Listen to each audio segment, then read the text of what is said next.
What up, everybody? Welcome to the 9450. This is Brackets and Buckets, our Final Four preview. I'm Daniel Artest. Got Lolo in the building. Lolo, what's going on? How you doing? How's your day? Good morning. Saturday. We are here. We are live in the flesh. Listen, we usually don't record this early, but it's a special time in women's basketball. And after that, the games last night, we just thought it was right that we had to recap. So I'm doing well. I can't complain. My dad is in town from Florida, so it's always a good time. It's always a good time to see him. So I'm trying to get this out the way and go spend some family time.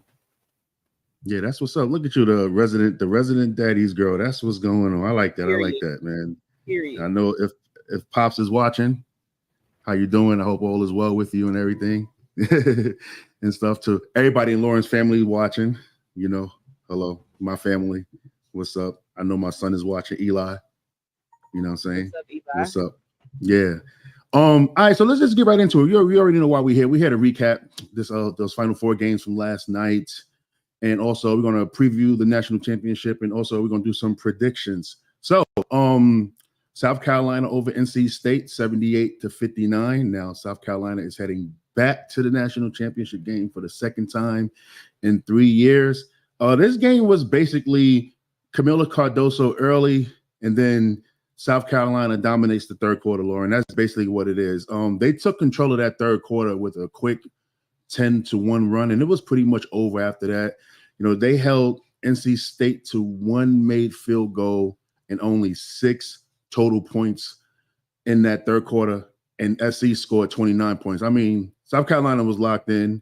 I think that at halftime, Dawn had to go in that locker room and read them the riot act, because they wasn't themselves in that first half, but that second half, the way they came out and defended was really special. The jump shots was falling too in the third quarter.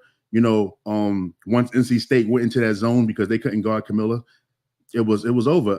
South Carolina really busted that zone, making them pay, knocking down them open shots. And again, in that third quarter, NC State 1 of 11 shooting.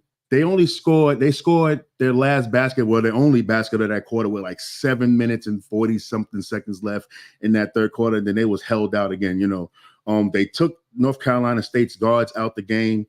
Isaiah James, who was playing, really good basketball in the tournament, averaging 24 points, was held in check. She had 20, but she shot 6 for 17. Sanaya Rivers as well. She only had 5 points. She was a non-factor. And that, I just wanted to point that out, because that backcourt was averaging almost 40 points in the first 4 games of the tournament. So, as South Carolina defensive efforts, limiting them to 14 points underneath their, combined average in the tournament was really key in this win. And the way they had Sanaya Rivers uncomfortable all game, she didn't even get a chance to get in rhythm.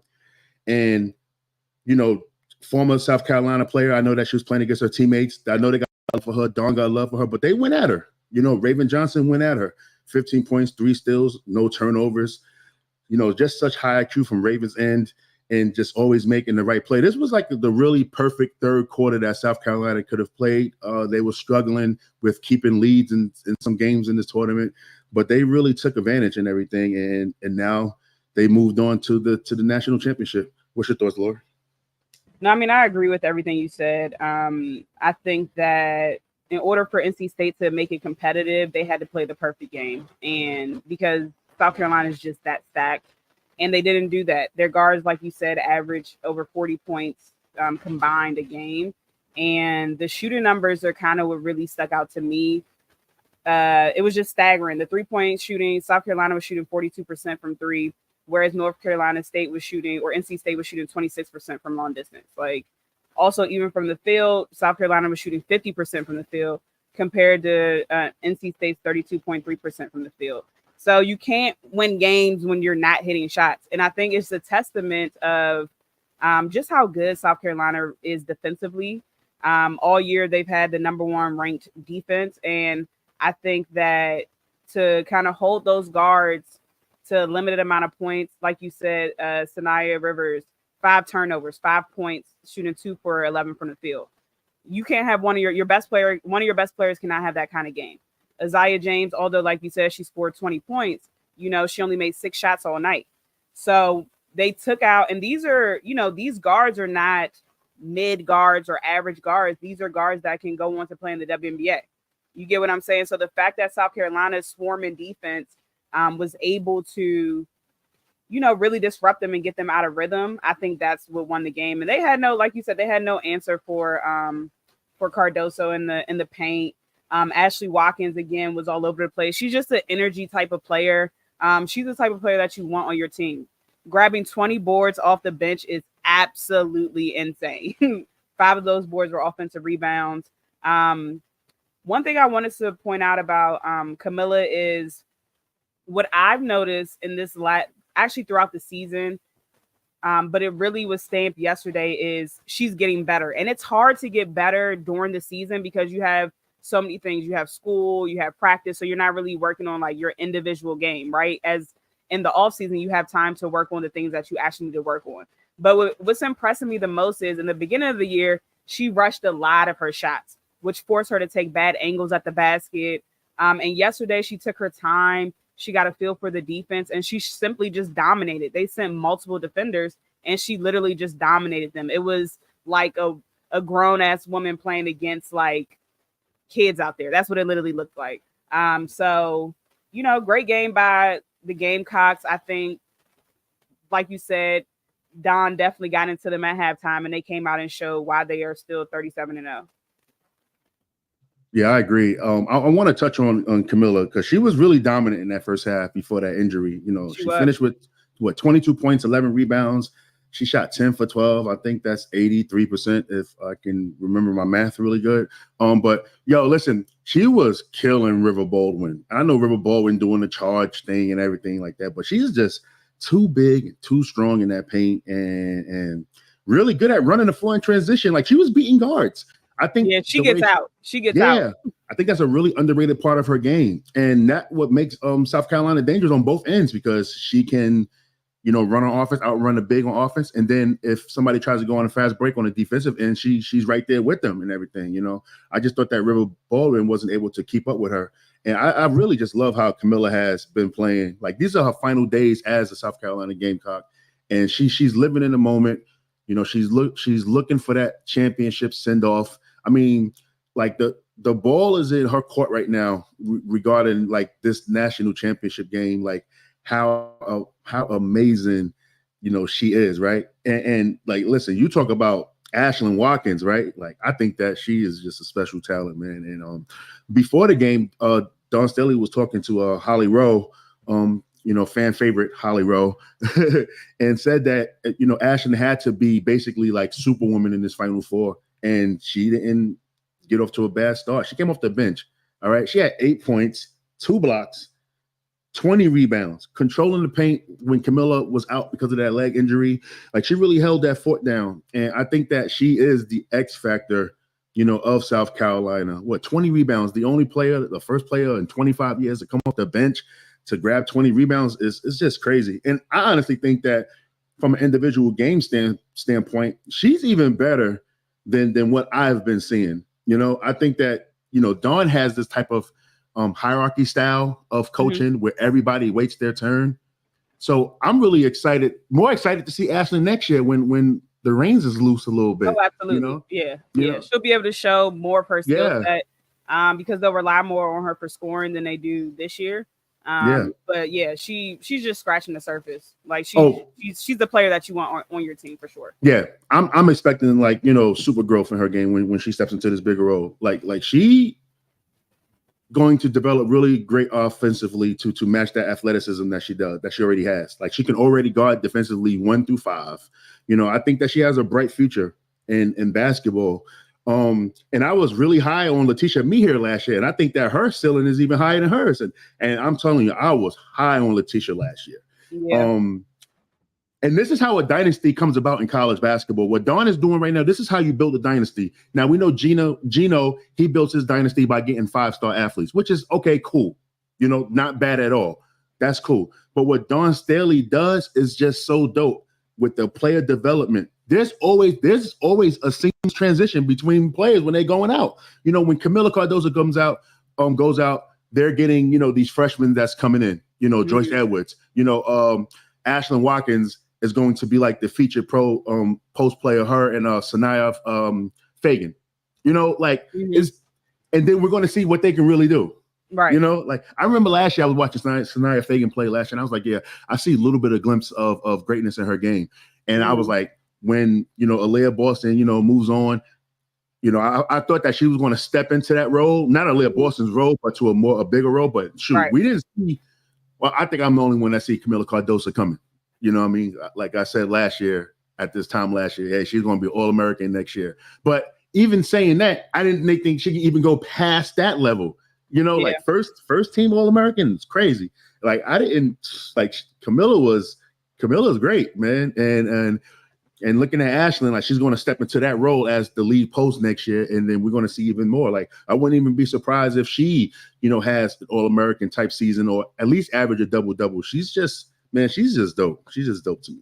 So the one thing I need to see with Camilla is consistency. So when she's aggressive like that, that's what I like to see. When she's passive and she's not, you know, when she's more passive and she's not really calling for the ball, getting the ball on the block and going to work, I don't like that, Camilla. I like you're 6'7", you're bigger than everyone out there. Dog them, period. Like, you know what I'm saying? Like dog them. And she's good at passing out of the double, repost, get it back, go to the bucket. They are not even in, like when they're putting their hands up, they're not even in your shooting pocket. You know what I'm saying? Like you're so much bigger than them. So, and stronger. So I'm looking forward to see how her game translates to the W. I'm hoping that she goes to a team that has a good post coach that can really improve her game, because honestly, she's just raw talent at this point. She's just bigger and stronger than everybody. So she's just putting the ball back. You know what I'm saying? Like, but I really want to see a lot more footwork, and I really want to see her finish better around the rim. I do want to see that. All right, I got a question too, and obviously you know that we are live on social medias everywhere, so y'all can ask questions and put your questions, and we'll answer them too as well.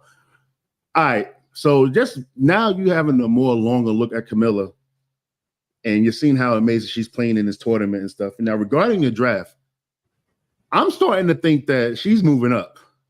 I'm starting to think that, man, that second spot looking kind of nice for her in LA. That's what I'm feeling like. I'm not picking her over Rakia. Sorry, I'm not. Okay. All right, cool. Good point. What about over like Cameron Brink? Would you pick her up over Cameron Brink though?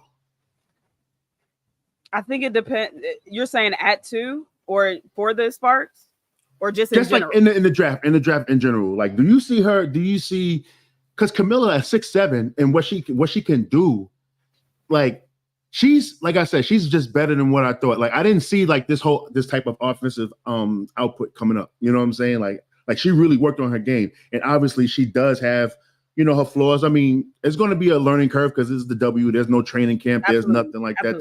There's really nothing. You know what I'm saying? So they're gonna throw her right into the fire literally next month. She's playing pro basketball and everything. There's no preparation. So I mean, there's going to be a learning curve and everything, but you know, that's hard. Because I think Cameron Brink is the more skilled offensive player. She has more in her bag. But it's hard to really turn down somebody that's 6'7". They're not just people. It's not really just an abundance amount of 6'7" women that are skilled at basketball. So it's hard to bypass because of so much upside, because of her body type and just because of how she moves at such a large stature. So I say all that to say, if it's between Cameron Brink and Camilla, I gotta go with Camilla. I can't leave a 6'7". I can't leave 6'7". Yeah, I can't. Yeah. I can't. But as of today, Cameron Brink is more skilled. I got you. So you think that long term wise, when Camilla gets even stronger and gets more offensive post bag, then I can see it translating. Yeah. She has the ability to be better. And I'm not saying that, and this is no disrespect to Cameron Brink, because I think that her game will improve too. But she shies away from physicality. The WNBA is physical. So it's going to take her a few years before she even gets comfortable with the level of physicality that the WNBA brings. So that's kind of why I'm leaning more to it. But it really depends where Camilla goes, because like I said, if she has someone, she's not going to fall all the way to Minnesota. But if she has someone like Rebecca Brunson that is going to, really show her how to get to it offensively and how to put the work in and not take any plays off, then yeah, she needs a good post coach. You know what? Sidebar. I like your hair, Lauren. I like it. I was like, look, okay. Look, the blur in the background is finally not letting me look like Frederick Douglass. Because listen, this blur in the background Zoom used to do me crazy, man. So I appreciate StreamYard, allowing the natural girls to have the natural hair going. Yo, I forgot about the Frederick Douglass. That's crazy. Bro, Zoom had me looking wild. Oh man, yeah. All right, so come on, Marcus, yo, that's crazy. Come on, Marcus, don't do Freddie this. Doug is wild, yo.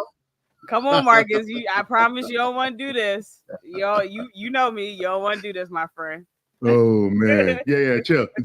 Yeah, don't want to do this. I learned a lot about Lauren yesterday. We was talking and stuff. She likes battle rap, so she's definitely holding the 4/5 ready to hand out some work. Absolutely. Nah, but shout out to Big Baby Jonathan too, man. Shout out to you. Thank you, man. We appreciate you. But all right, cool. So might as well just move on to the other game. We got to move on to the game, the prime time game that had the timeline up in arms. Yeah, and we were talking about Iowa. They got the win despite a controversial call. Yes, Iowa versus UConn. UConn, 71-69 over UConn. I kind of hated how this game ended, to be honest. It was a classic, but the referees, once again, y'all, stars of the show. The referees are the stars of the show. And let's give the referee some love, yo. Come on, man, real quick. We got to give the referee some music love real quick, man. All right, but listen. I had to give the referee some love right there, man. It was bullshit, man, to be honest. But listen. Now, mind you, I don't know how you feel about it. Because we haven't talked about it, so we're gonna get to it. We're gonna get to it. Hear me out. The call was correct. If you look at slow motion or even medium motion, she moved on the screen. She leaned her body. She did the elbow, and Gabby Marshall was right there. Obviously, she kind of sold the call too, or whatever. But I'm like, referees, come on, you got to let the players play this game out. Or Gino, use another screener. Now, a lot of people probably that wasn't really watching the game. They probably just seen the last play, the casuals. Aaliyah Edwards was struggling with screens in this game. That was her third moving screen of the game.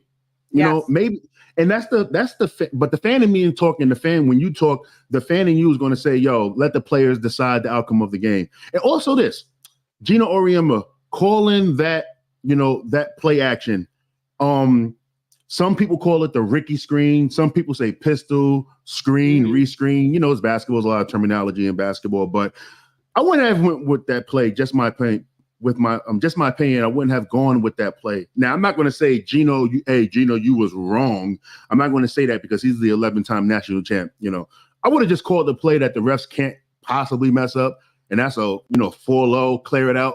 Paige Beckers, take us home, and we will live with the results, whether you make or miss the shot. It's just a risky play because there's a lot of moving parts in this play. And if you move too fast, as the person that's moving to get the screen to get free, you can get your post player caught out there on that screen. I really hate that play because it happened to me more than a few times in big games, where I'm screening that I got to turn and rescreen, but the person's already going while I'm even moving. So I'm already asked out.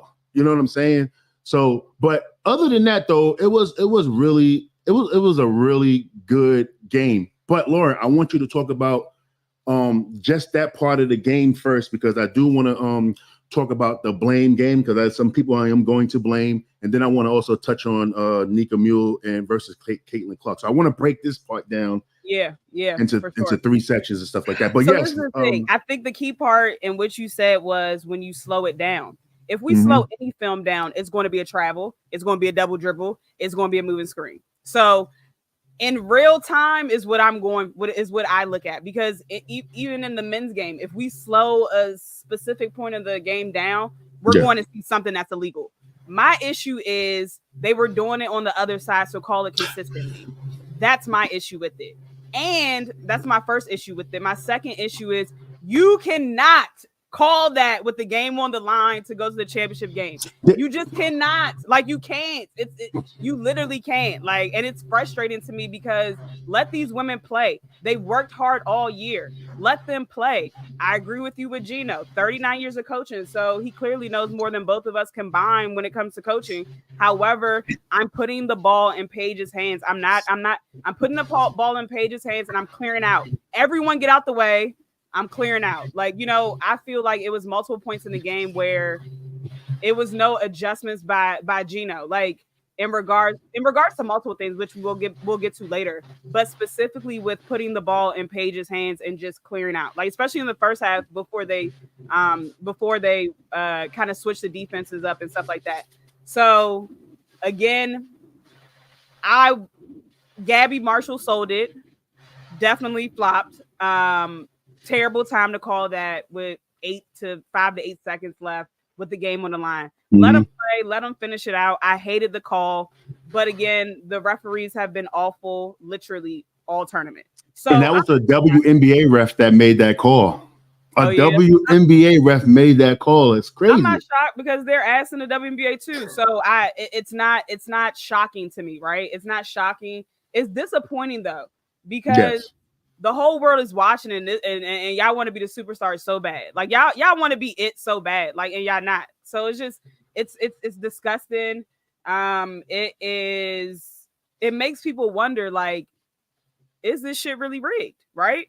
So people that are saying that, I can't be mad at it because the same thing happened with West Virginia when they had Iowa on the ropes. They called like 7 fouls back to back to back, and Iowa went on to win that game.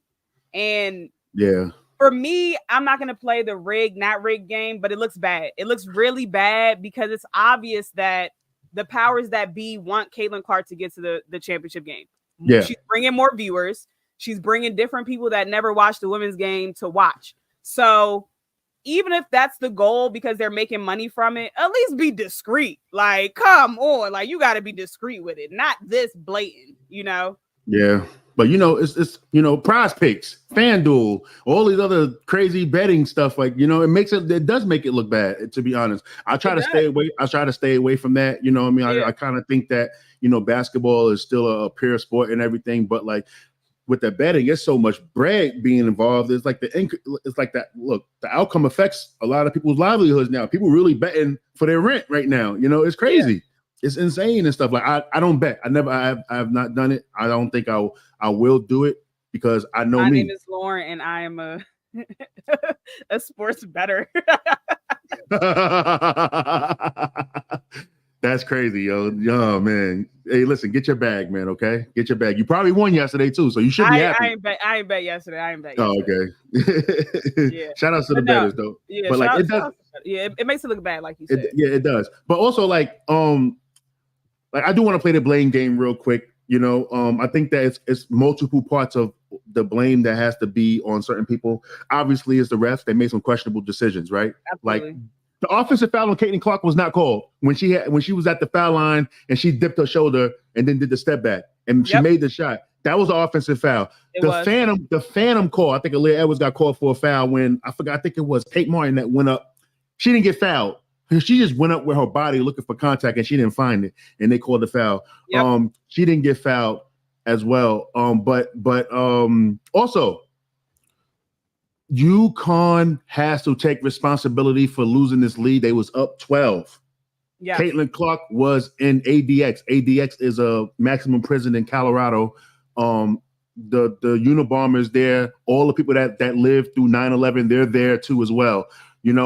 Caitlin Clark was in there. Nika Mule was the warden yesterday with her defense, Prison. You know what I'm saying?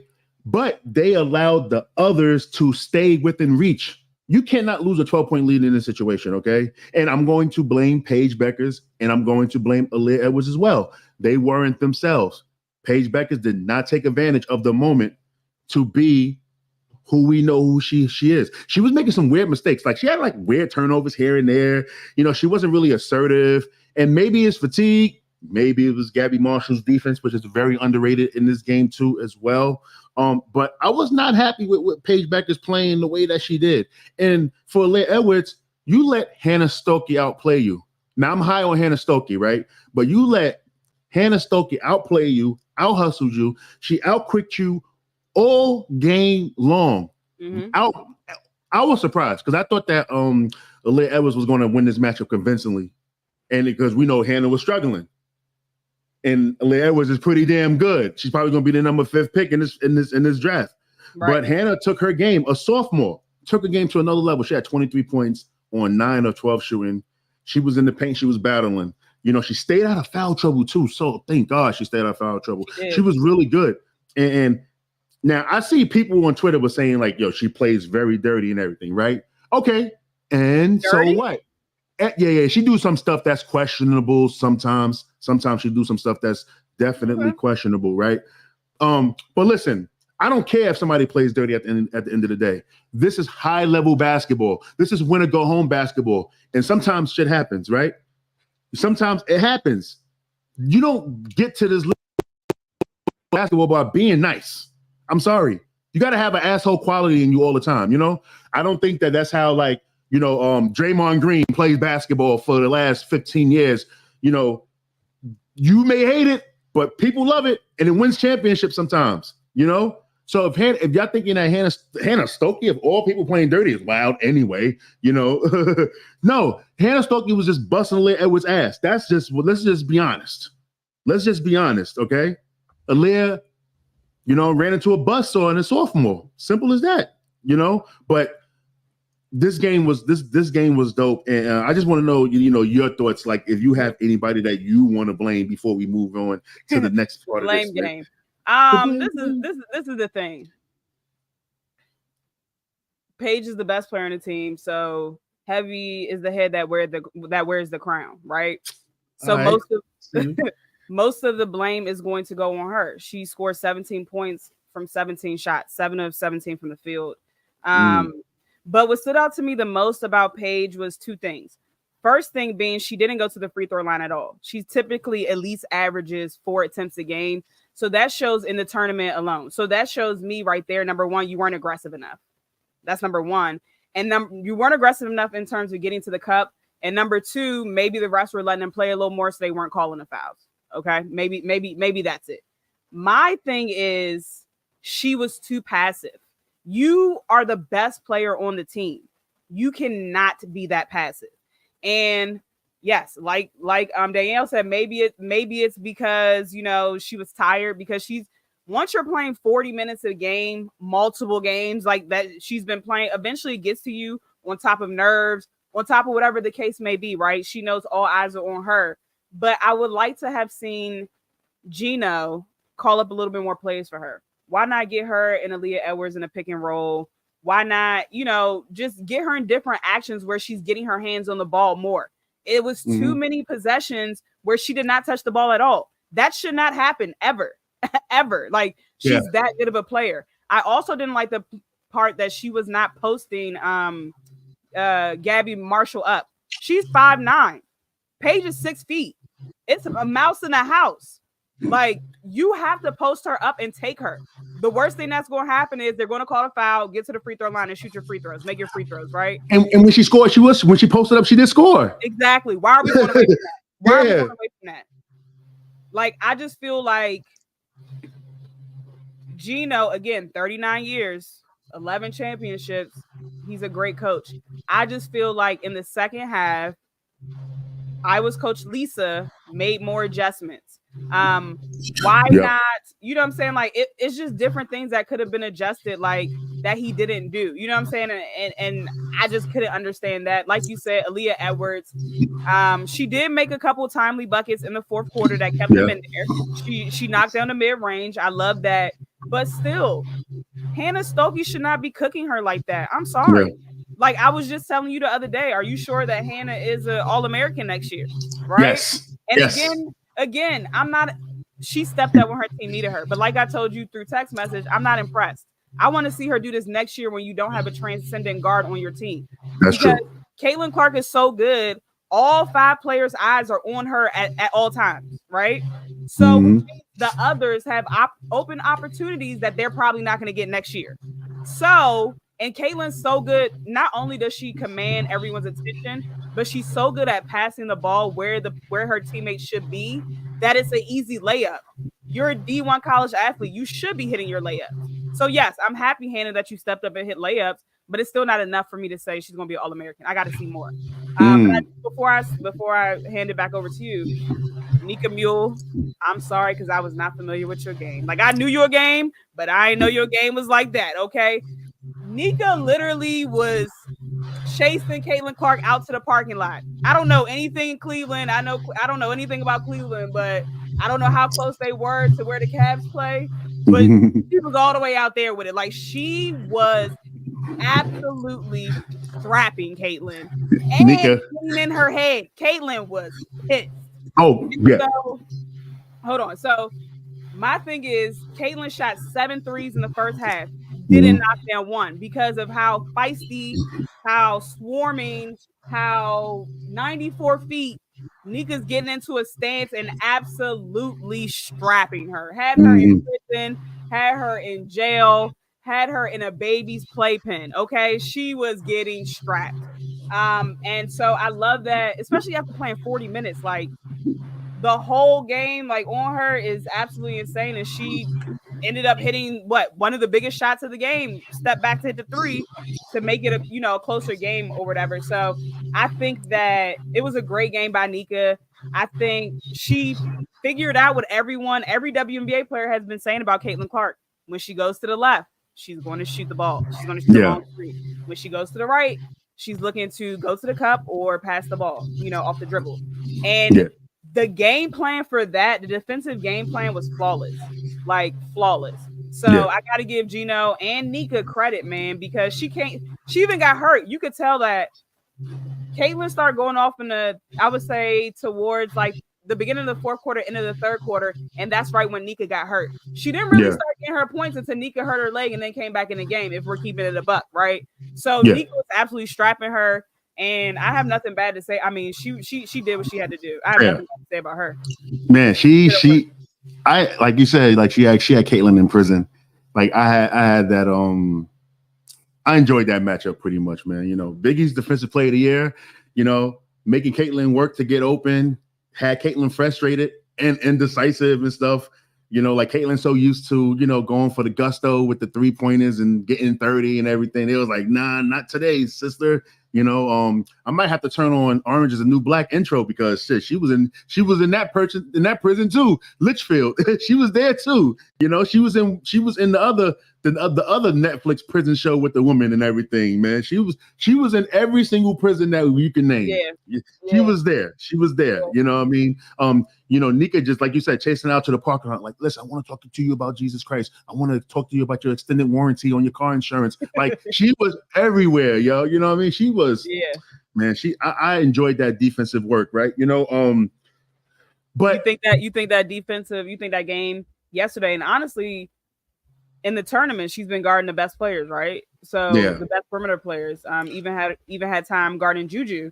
So do you think her defensive mindedness, her scrappiness, do you think it helps her move up in the WNBA draft? Yeah. I mean, I think her defense helps her. It helps her because defense is half the battle, especially on a pro level and stuff. Like, she showed that she can guard elite scorers, But Caitlin did make some adjustments though. You know what I mean? And especially in that second half where she was getting off. She did get hurt and that kind of did hurt or whatever. But I also thought that when you said that Lisa Bluter made that adjustment, the first adjustment really was when she made that double screen that got Caitlin open for that three. Mm-hmm. And then also Caitlin taking advantage of the screens and then getting another three to where I think she got fouled on one of them, right? 4-point play.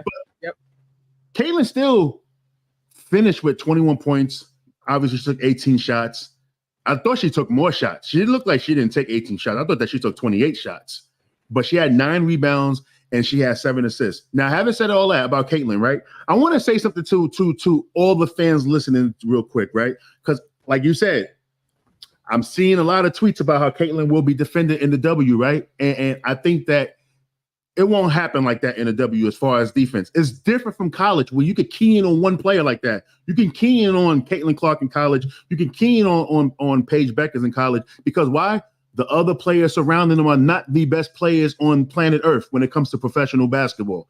That's the difference. That's the difference, right? And then also, yes, Nika Mule had Caitlyn in the dungeon in the first movie of Hostel. Yes, Kate, like we're going to talk about how the great defensive job that Nika Mule had Caitlyn. You know what I mean? Locked her down, locked her up. But Caitlin Clark was still picking them apart with the pass. That's the thing. You do that in the W with the best players, you face guard somebody in a W, that is not going to bode well for your team, because if you got a point guard that can pass like that, you're going to be in trouble, to be honest. You can't do that. Caitlin will average 10 assists. You know, I don't think they'll face guard her, but I think that the players are already clearly studying her tendencies. Because you saw Brittany Sykes literally give a full dissertation of how she's going to be defending Caitlin Clark. So they're all watching. So I don't think it will be, of course, it won't necessarily be a face guard, but you're also talking about, like you said, the players around Caitlin are better, so they'll be able to score at an easier pace. But also the defenders at the W level are better as well. So they'll be able to handle her, players like, Brittany Sykes, and if Odyssey Sims gets a job, and, players that are scrappy like that up in your face, they're going to get at her. Like they won't need to face guard, but they're also better defenders. But a lot of them don't know how to screen navigate too now. That's true. Now, if you run Caitlin Clark off screens, you're going to be in trouble. Brittany Sykes is probably the only one that can, like I said it, I'm going to say it before. Brittany Sykes is going to be Caitlin Clark's welcome to the WNBA moment. I think that's what she's going to put Caitlin Clark through some other shit. Probably have Caitlin Clark really thinking about, am I really playing basketball? Like, I should retire. Like Brittany is a different type of beast when it comes to defense, man. She's my favorite defender in the W because of how strong she is. She don't commit fouls. Great feet, great hands. She's just special, man, on the defensive end and everything. I just think that, think about it. Caitlin Clark is getting drafted by a team that has Aaliyah Boston on it. Now, mind you, Aaliyah Boston, right? The best back to the basket player in the W. Yes, she is. Yeah. We can debate about it every day if you want to. Anybody that disagrees. I agree. Also, somebody that still, we was like, all right, she's not going to get. Remember, we was saying last year that Aaliyah Boston is not going to get double teamed and triple teamed in the pros like she was in college. They gave her the same exact treatment in the WNBA that she got in college, which was one of the main reasons why she left college, So now Caitlin Clark has somebody that they can pass to that's going to garner all that attention. Yes, the guard that's guarding Caitlin is going to have to dig. It's going to have to go there and help double team and everything. It's going to have to, Yeah.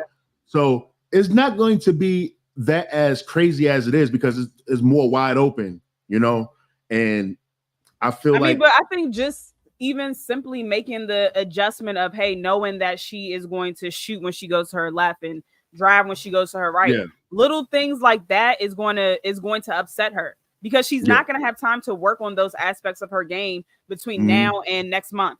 So this is going to be the game that we're seeing her play now. This is going to be what she tries to carry over into the WNBA because it's not really room for improvement right at this second because the draft is so close to when they actually start playing. So my thing is tendencies like that. Good point. When just knowing, hey, guard her like this is going to get in her head and make her a little bit more upset. And Donnie, I do agree. Natasha Cloud is going to strap her as well. Yeah, I agree 100%. I agree 100%. I think Kayla Clark will give Sabrina Ionescu some work. She's gonna go nasty boy. Nasty. She's gonna give New York some. She's gonna give Sabrina Ionescu some work and stuff. But that probably be Benaja's matchup and stuff. Absolutely. She's not. Right. Come on. She's not checking her. Absolutely. You're right though. You're right. It's going to be an interesting when she goes to the pros. It's going to be really interesting. I just think that people overreacting because they don't like her. Like I don't understand why people don't like Caitlin Clark. To be honest, she ain't do nothing wrong. You do understand why. I mean, I do understand why, but blame the media. Don't blame us because we unbiased. You know what I'm saying? It's misplaced anger. It's misplaced anger. All right, Danielle joining us says all that pushing off isn't going to work. Everybody pushes off. The great Arike Ogunbowale, she pushes off all no pitches, please. Shoot. I mean, look at Diana Taurasi. Yeah, she's the queen of pushing off. she'll get called for it. She'll get called for it every now and then, but it's not going to be as consistent. It's not going to be consistently called because the WNBA is more physical. So yeah. And then you learn also when you're a pro, you learn different ways to create space without pushing off too. Maybe it's putting the shoulder in a little bit, whatever the case may be. But yeah, she's definitely gonna get away with that. This is why like the WNBA needs to have a better pre-draft, preseason type of process. It shouldn't be this much. Think about it. The NBA starts in November, basically late October.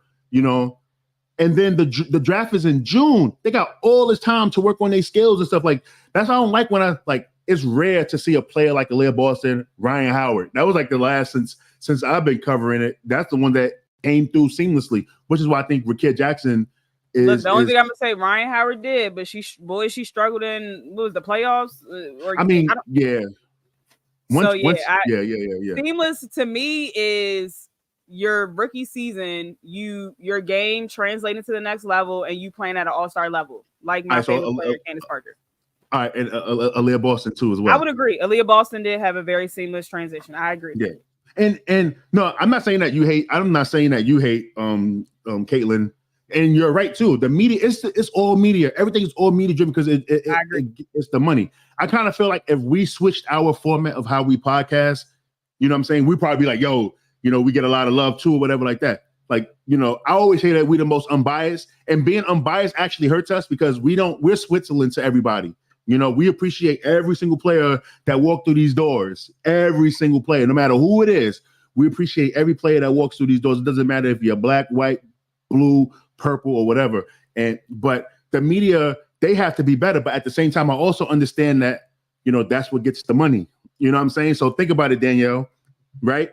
When somebody tweets something about Sabrina, blah, blah, blah, blah, blah, and let's just say if it gets 100,000 comments, right? Let's just say 888,000 of those 100,000 comments are all negative, right? People that, created the tweet or the company or whatever, they don't see 88% of the comments being bad. They just see 100,000 and get 100,000 comments. It don't matter. You know what I'm saying? So that's the issue. That's the issue right there. It's all about the optics. It's like, oh man, we got 100,000 comments. We got engagement. Exactly. They don't care, And then also to you casual fans, y'all getting your feelings a lot, when it comes to certain people in basketball and stuff like that. Y'all can actually control what's seen and everything, That's what the Nielsen ratings are for. If y'all don't like it, just don't watch it. That's what I do. Like, I don't watch First Take. I don't watch Undisputed. I don't watch none of this stuff. You know what I mean? What I do is as a former basketball player myself, what I do is I watch what I see on TV and then I break it down from that right there. And I give from my opinion and whatever. I don't have to worry about people's emotions and stuff like that. I could literally watch the game on mute and then just have a podcast and just talk basketball from what I've seen, specifically from a game, because that's just what I see and stuff, So I just think that when fans, when everybody's getting into their feelings and stuff like that, it makes it unfun for me, to be honest, to really engage with people, because it's like, damn, I can't give this player love or whatever, because then they're going to think that I hate this player or whatever, which I can give any player love without downing another player. I can't do that. Agree. You know what I'm saying? I think I agree with you 100%. I'm gonna give two examples. Anytime I say, for me, in my experience, it's been around Caitlin Clark and her fans, right? And anyone that sees me tweet, post on Instagram, or listens to the podcast knows that I like Caitlin Clark's game. I like her game. Like, I think that she's good at basketball. I think she's an underrated playmaker. And I think that she'll be good at the next level. Anytime I have any constructive criticism, Iowa fans are not having it. Oh, I hate Caitlin Clark, and you're just jealous. What, bro? I'm a grown ass woman jealous of a 22-year-old kid. What? like they really be taking it personal, right? And so I agree. He said it's the media's fault, and some of her fans are mad disrespectful. Yeah. I agree. Her fans are ridiculous, and I know we say grow the game, but I just really hope they do not come to the WNBA with that dumb shit. Like, it's the fact that Asia Wilson went on Diana Taurasi and Sue Bird's show yesterday and said that Iowa fans came up to her at the Final Four yesterday and were like, "Oh, do you play basketball? How you don't know who the best player in the country in the whole world is? How?" The face of basketball is a woman right now. Yes. So I'm not going to sit here and keep arguing with Iowa fans that don't know shit about women's basketball. All they know is about Caitlin Clark. The fact that you don't know, like, it was just so mind-boggling to me. You don't know who Asia Wilson is? Like, do you live under a rock? I mean, I guess you do because you live in Iowa, but like, come on, I guess my issue is everyone does not, just because we have an opinion about Caitlin, that does not mean we hate her. I promise you. I don't hate any of these kids because guess what? They're kids and I don't know them to hate them. And you know what's crazy?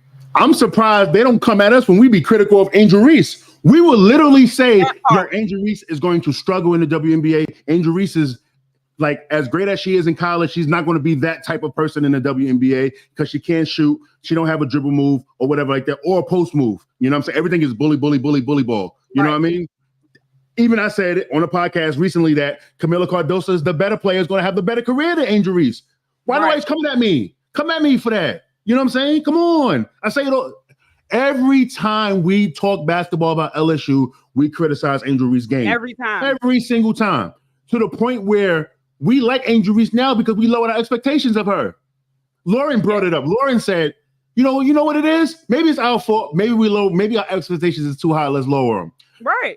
I lowered my expectations of Angel Reese. And then I text Lauren. I was like, yo, you know what? Ever since you told me to lower my expectations about Angel Reese, I actually like her game now and stuff. You know what I mean? Take it for what it is, right? That's what that is. That's come at me about that. You know what I'm saying? So if I could say something, and I'll say stuff negative about Caitlin Clark's game and everything, like Lauren just did about her going left, she's going to shoot, going right, she's going to the basket or whatever like that. Like, and then fans, y'all just got to get out your feelings. If y'all don't like that, then don't watch it. Don't support the stuff that's getting the hype or whatever. I don't know. You know what I'm saying? Like, it's crazy. It's crazy. Like, but it's not going to stop me. It's not going to stop Lauren. It's not going to stop K-Dot or anybody on the 9450 from talking basketball for how we talk basketball, as being unbiased and being honest and being authentic and everything like that. You know what I'm saying? What Angel Reese say? Get out your feelings and get a bag. Yeah. And Angel Reese is, I thought this is what happens because people be bigging up Angel Reese, right? Mm-hmm. I see the game I'm a post player. I'm looking at the game. I'm not looking at the game as a fan. This is my issue with Angel Reese, and I hope everybody's listening.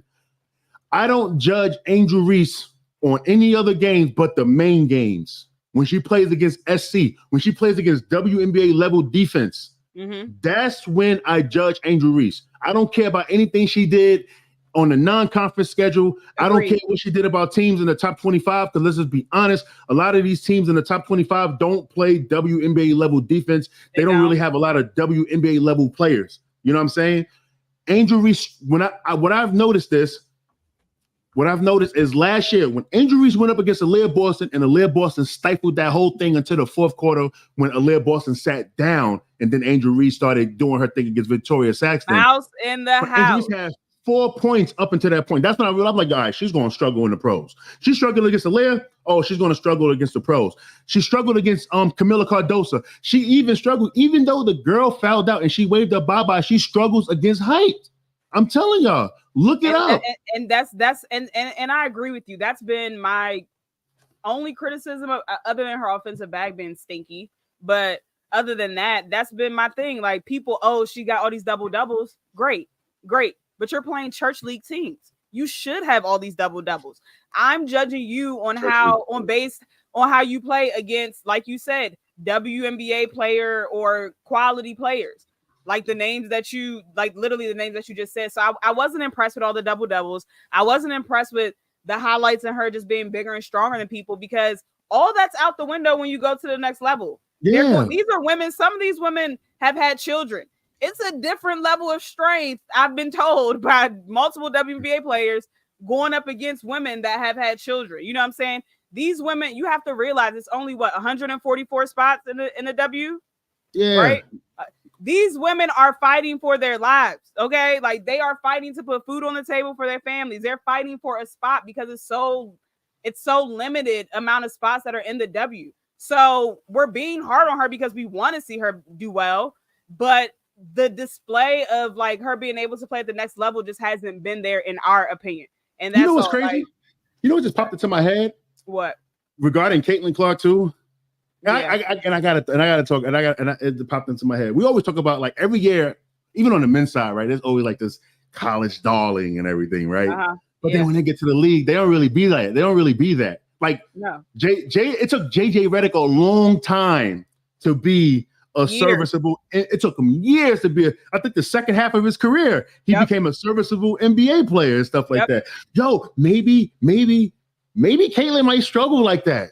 Maybe nobody ever would see. Nobody ever come from that type of angle and stuff. Like that's interesting because it's always like that because it's really an athletic thing. And people, her offensive work needs work, but I do like on the difference. Talking about Angel Reese. Yeah, I'm about to say. Okay, cool.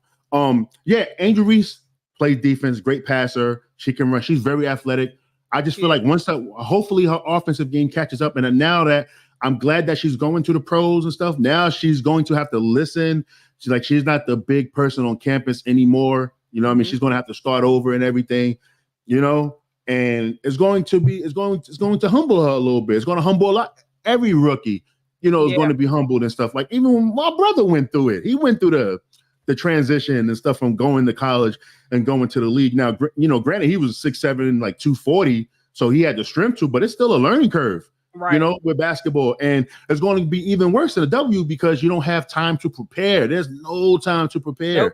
You know, that's the crazy part, and that's what I wish the W would do, man. You know, stop being the little people to FIBA, and this is also why that fans, if y'all really listening to anybody that's listening seriously, push these players, embrace these players to embrace the lockout so they can get the money that they deserve. Please.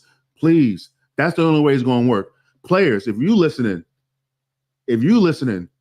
save your money this season. All right. Don't buy no Tearfield bags. Don't buy no expensive. Listen, if you got your Mealy hair conditioner and stuff like that, stock them up now. Mayel. All right. Save your money because y'all going to have to really dive into this lockout. That's the way it's going to change. Women's basketball, look, it's at a pitch right now. You know, it's going crazy. They was the A block on First Take the other day. Yep. You know what I'm saying? Now, granted, I don't like when Stephen A. Smith and them be talking women's basketball. They don't know shit.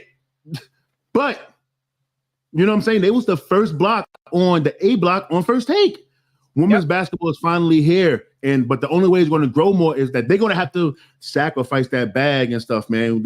I'm telling you, they're going to have to lock out for real and fight that seat. They're going to get it. I realize they're going to get it. It's not about the millions of dollars, y'all. Listen, it's not about that. They have to get the revenue split. The revenue split is retarded right now. It's retarded. Hey, I'm sorry. My bad. All right, I'm passionate right now. I apologize. Y'all know I don't mean it like that. You know what I'm saying? But the revenue split is insane. Okay, it's crazy. Yeah. You know, and so it got to be, and I don't think the players need this 50-50 split. The players better go for the 57-43 split in their favor. I'm sorry. You know what I mean? They have to have the high split. I'm sorry. Don't go in there and be like, yo, we got to even this up. Take out that marketing thing too. Take out that crap marketing deal that makes players stay home or whatever like that. Put it into their salaries. It's more money. You know, it's more money if you put it into their salaries and stuff. You know, like I looked it up, how much money they take out. And my brother, he's an attorney, and we went over this and we looked it up. And if they had the deal like that, if it was just straight salary, no off-season incentives, Enrique's contract would be a rookie deal. You know what I'm saying? The Supermax would be close to it would be like $982,000. You know what I'm saying? That's what it would be. You know, listen, and you know, like the crazy thing about this too, and with the WNBA, as far as like with the FIBA and stuff like that, all the best players in the world is on the WNBA side, on the American side. Absolutely. You know what I'm saying? Like I love Maureen Johannes probably more than anybody, but I'm not waiting for her. I don't care if she don't come back. You know what I'm saying? Like she wants to play for a country, go play for a country and stuff. I mean, like, but American you know why they cater to FIBA, because they're getting money. They're getting their money over there. They got to. Yeah, I know. I understand, and that's where it got to change. The WNBA, they got to change that, man. The owners got to change that and stuff. You know, like. Well, they got to get these broke ass owners out of there. I mean, they like broke relatively. Get your tens of millions out of here. Bring the billionaires in, yeah. Right. That's what I mean. Get the billionaires. Get the billionaires in. Get your tens of millions and stuff out of here. You know, like. Hold on, we got a few comments. Lizzie said Reese is going to get her butt chewed out in the WNBA. She will get bullied. She ain't ready. She will learn in the WNBA. Watch. Yeah, she's gonna have a rough transition, but I think she, depending on, like I said last show, it really depends on what team gets her. I think kind of like I said about Camilla, if she goes to a good team that has a good post coach, I think that they'll be able to polish her offensive game, because like we said, she has a quick second jump.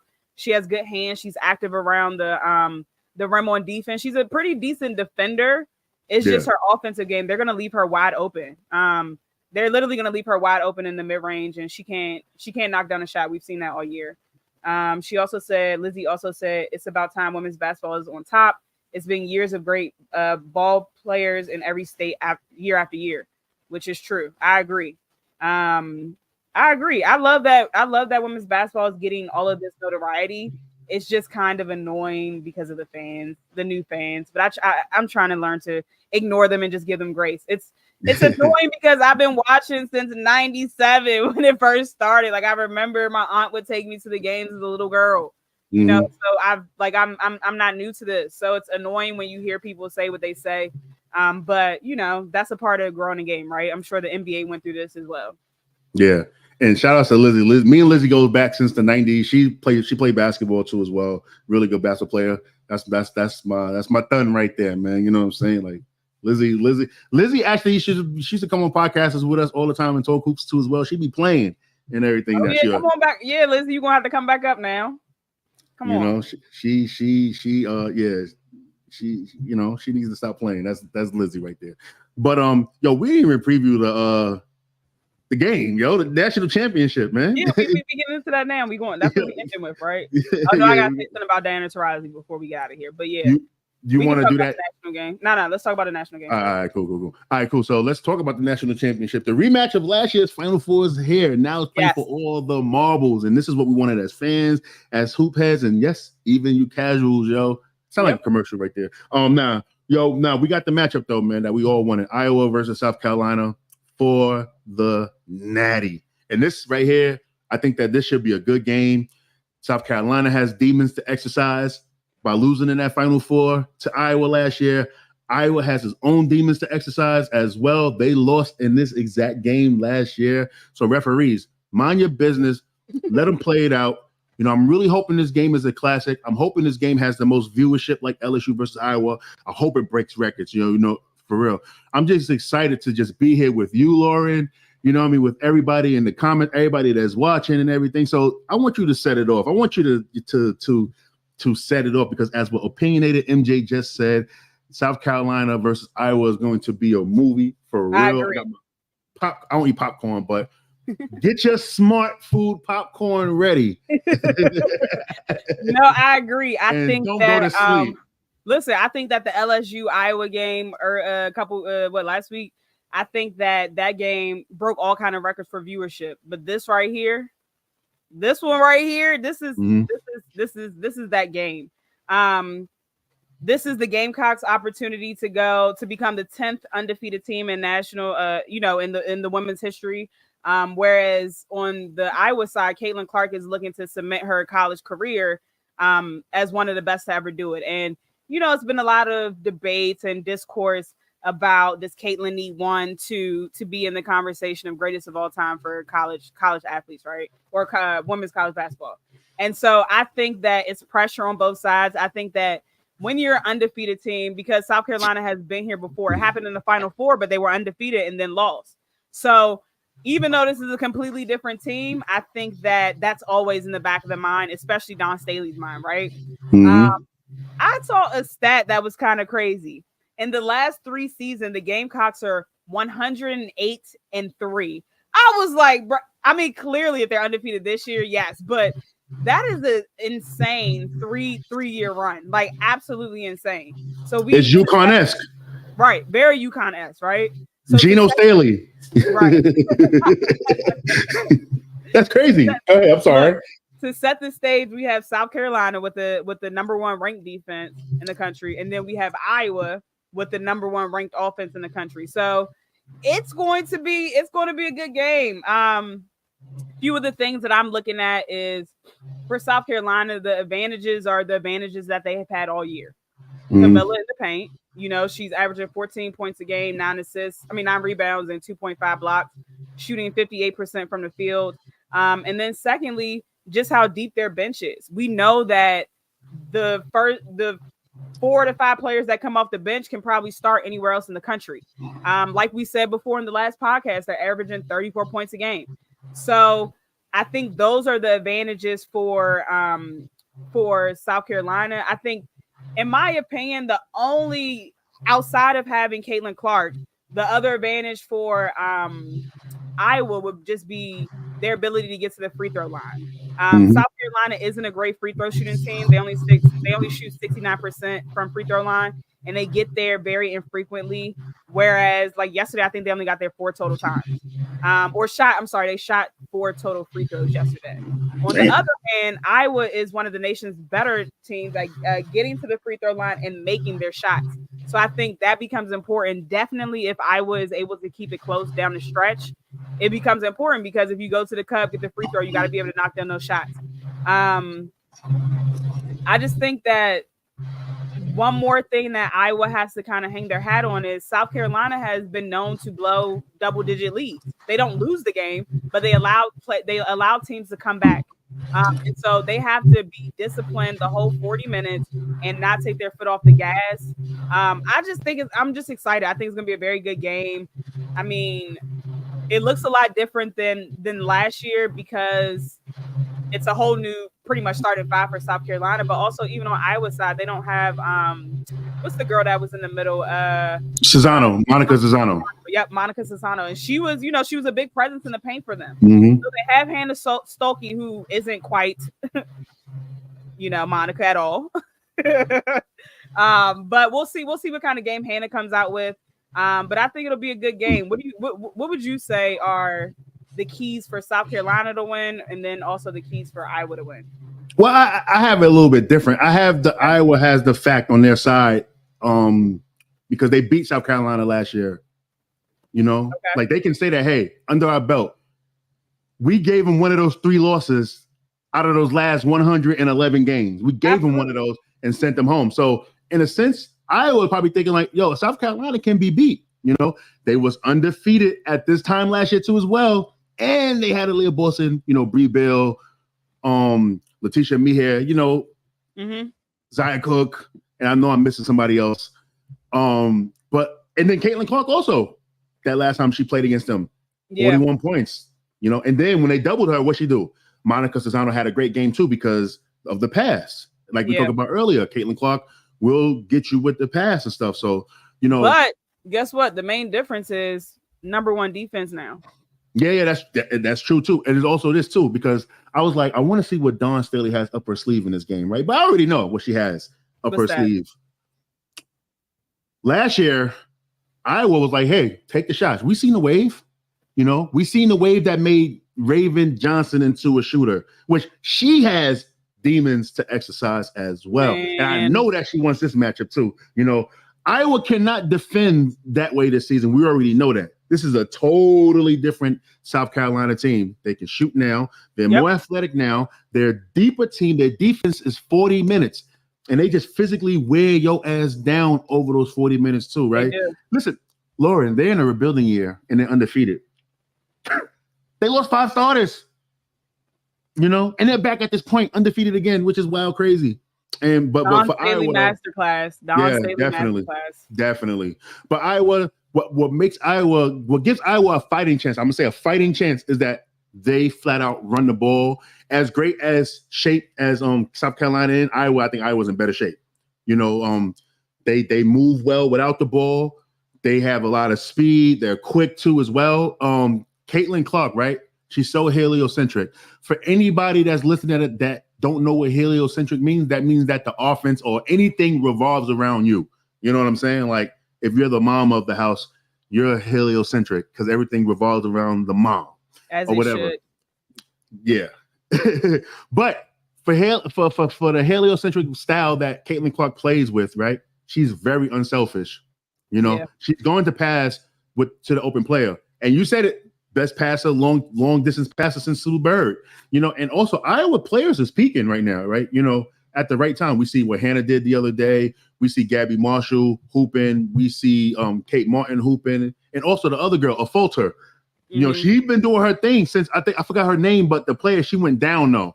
She went down with an injury, and then she stepped in and pretty much did her thing. So, like, this game really is going to be a good game. I think that if Iowa just stays with the game plan, whatever game plan they got, you know, withstand the storm, play physical, understand that y'all about to go into the Bears' cage, which is South Carolina's defense and their depth and everything like that.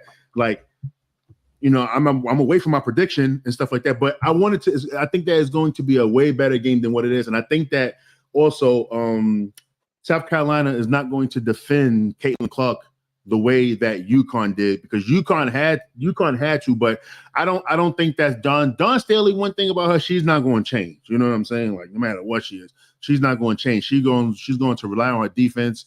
You know, they got great primary defenders, as well as if you get past the primary, secondary defenders too as well. So and everything like that. So I mean, that's all I gotta say about this game. I think that's just going to be a real classic game. I'm expecting it to be. It better live up to the hype. I don't want to see no blowouts. I don't want to see none of that stuff. So prediction time.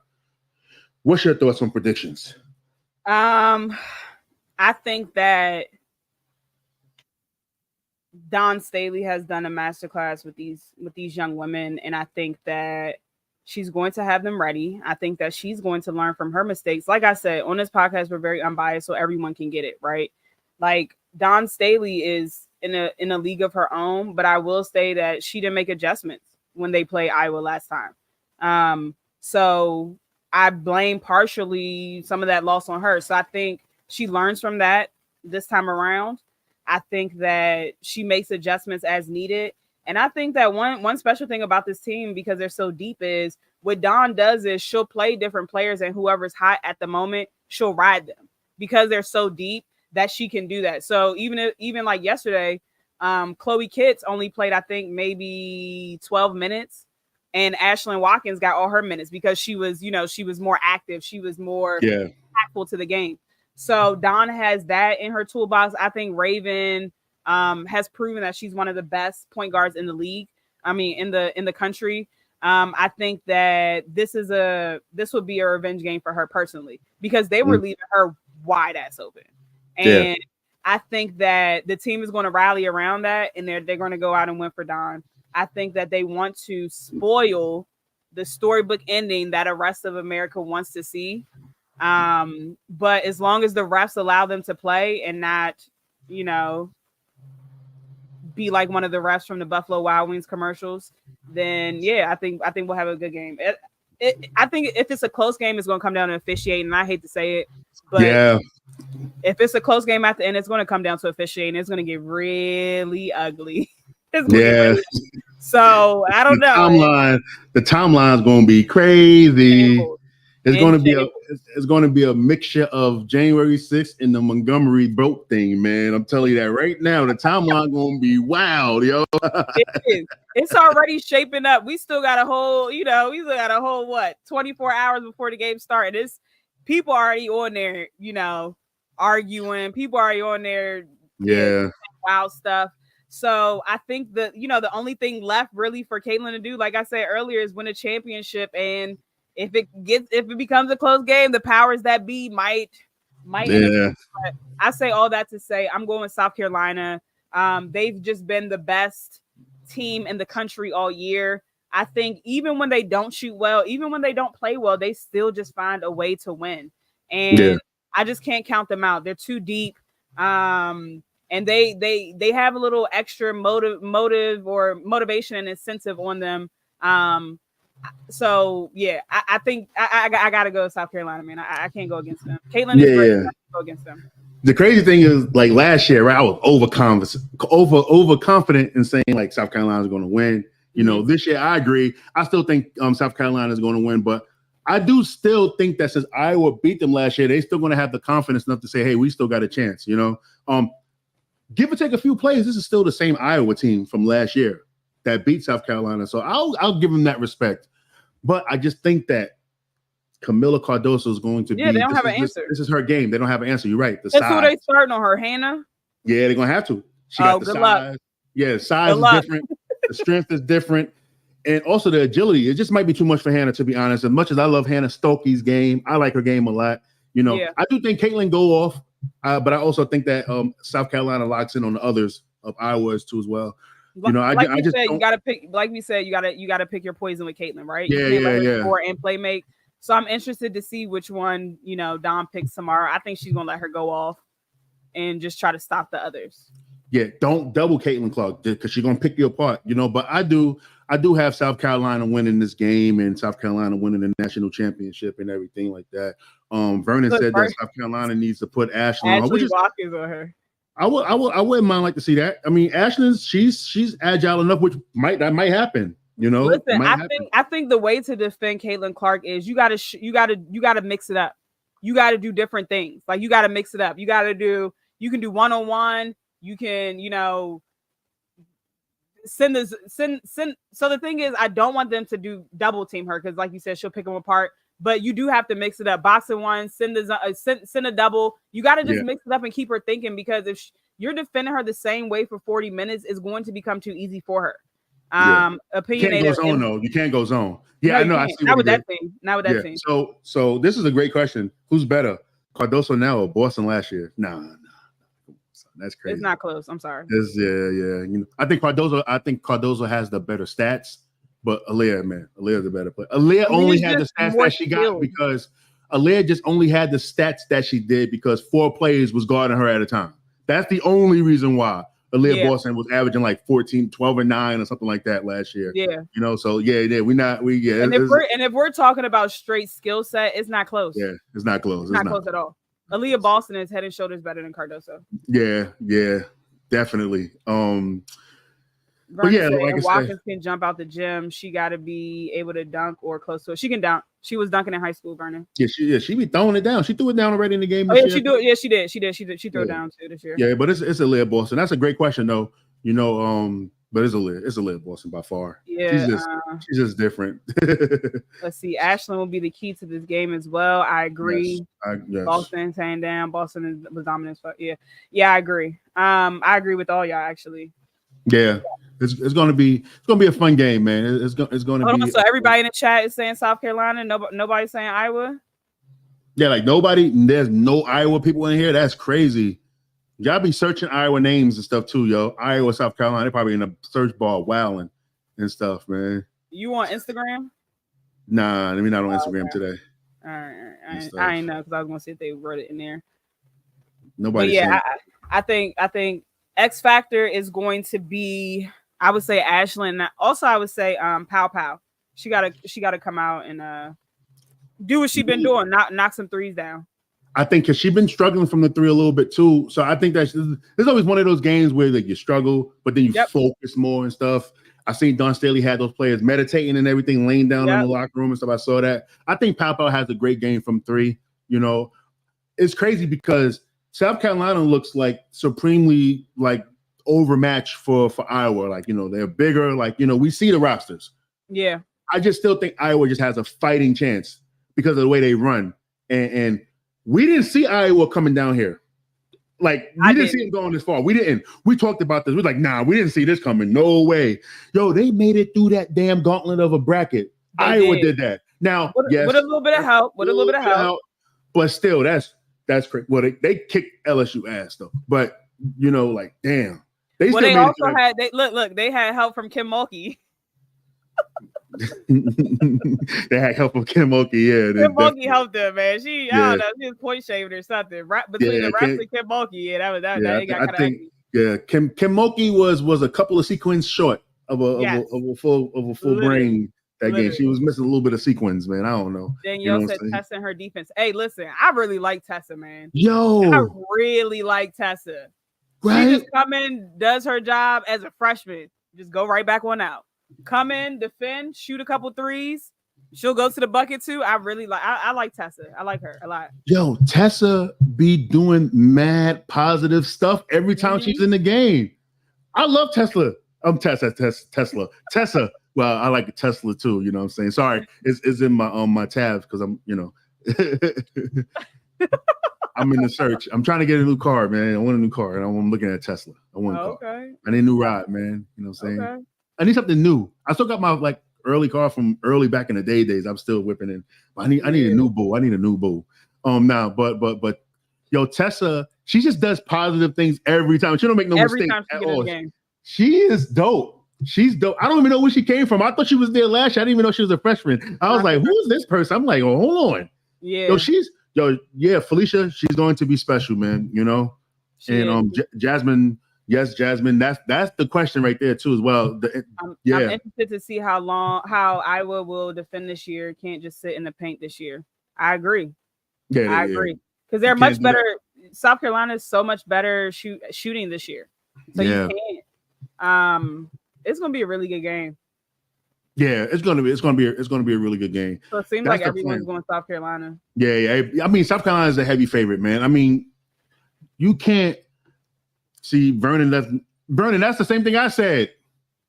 I'm with you on that, man. I'm gonna read it because the people that's listening can't see. Yeah. They got Cardoso going number 4 in the draft, but should she go number 3 or higher? We talked about that earlier, Vernon, if you would have got on time. But yeah, you late. Come on, man. You know what I mean? Cute baby in the picture, but man, be better. But Vernon, basically you were saying that with Cardoso playing this well right now, it definitely could move her up. I was saying that I'm not, because DA was basically saying because she go number 2 to the Sparks. I'm not. I can't overlook Rakia Jackson. She's just that good. I just can't. Personally, for me, I can't overlook Rakia at 2. Now, Dawn, I agree with you on this. The only way Iowa wins is they capitalize on their transition. It's like they got to capitalize on their transition opportunities. They got to get to the line.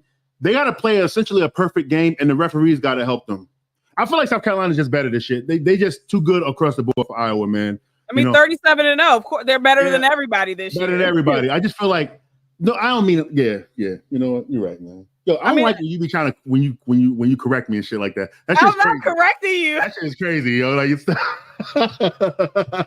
I'm actually agreeing with you. You call me old. You call my knuckles out crazy and stuff like that.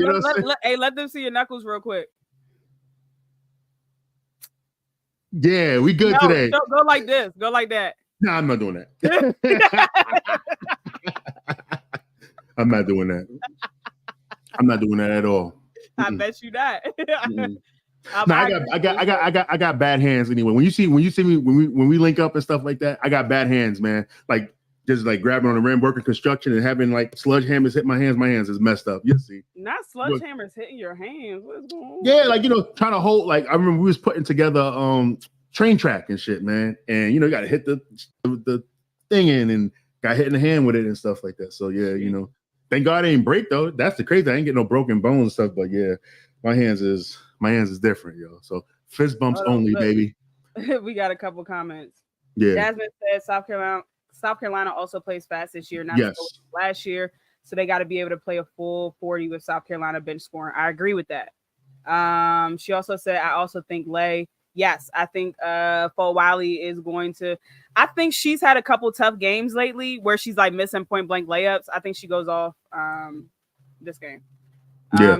And another thing about point blank layups. So I'm sorry, because we were talking about the stuff earlier with the media and everything and everybody being unbiased and stuff like that, and how we were talking about Angel Reese.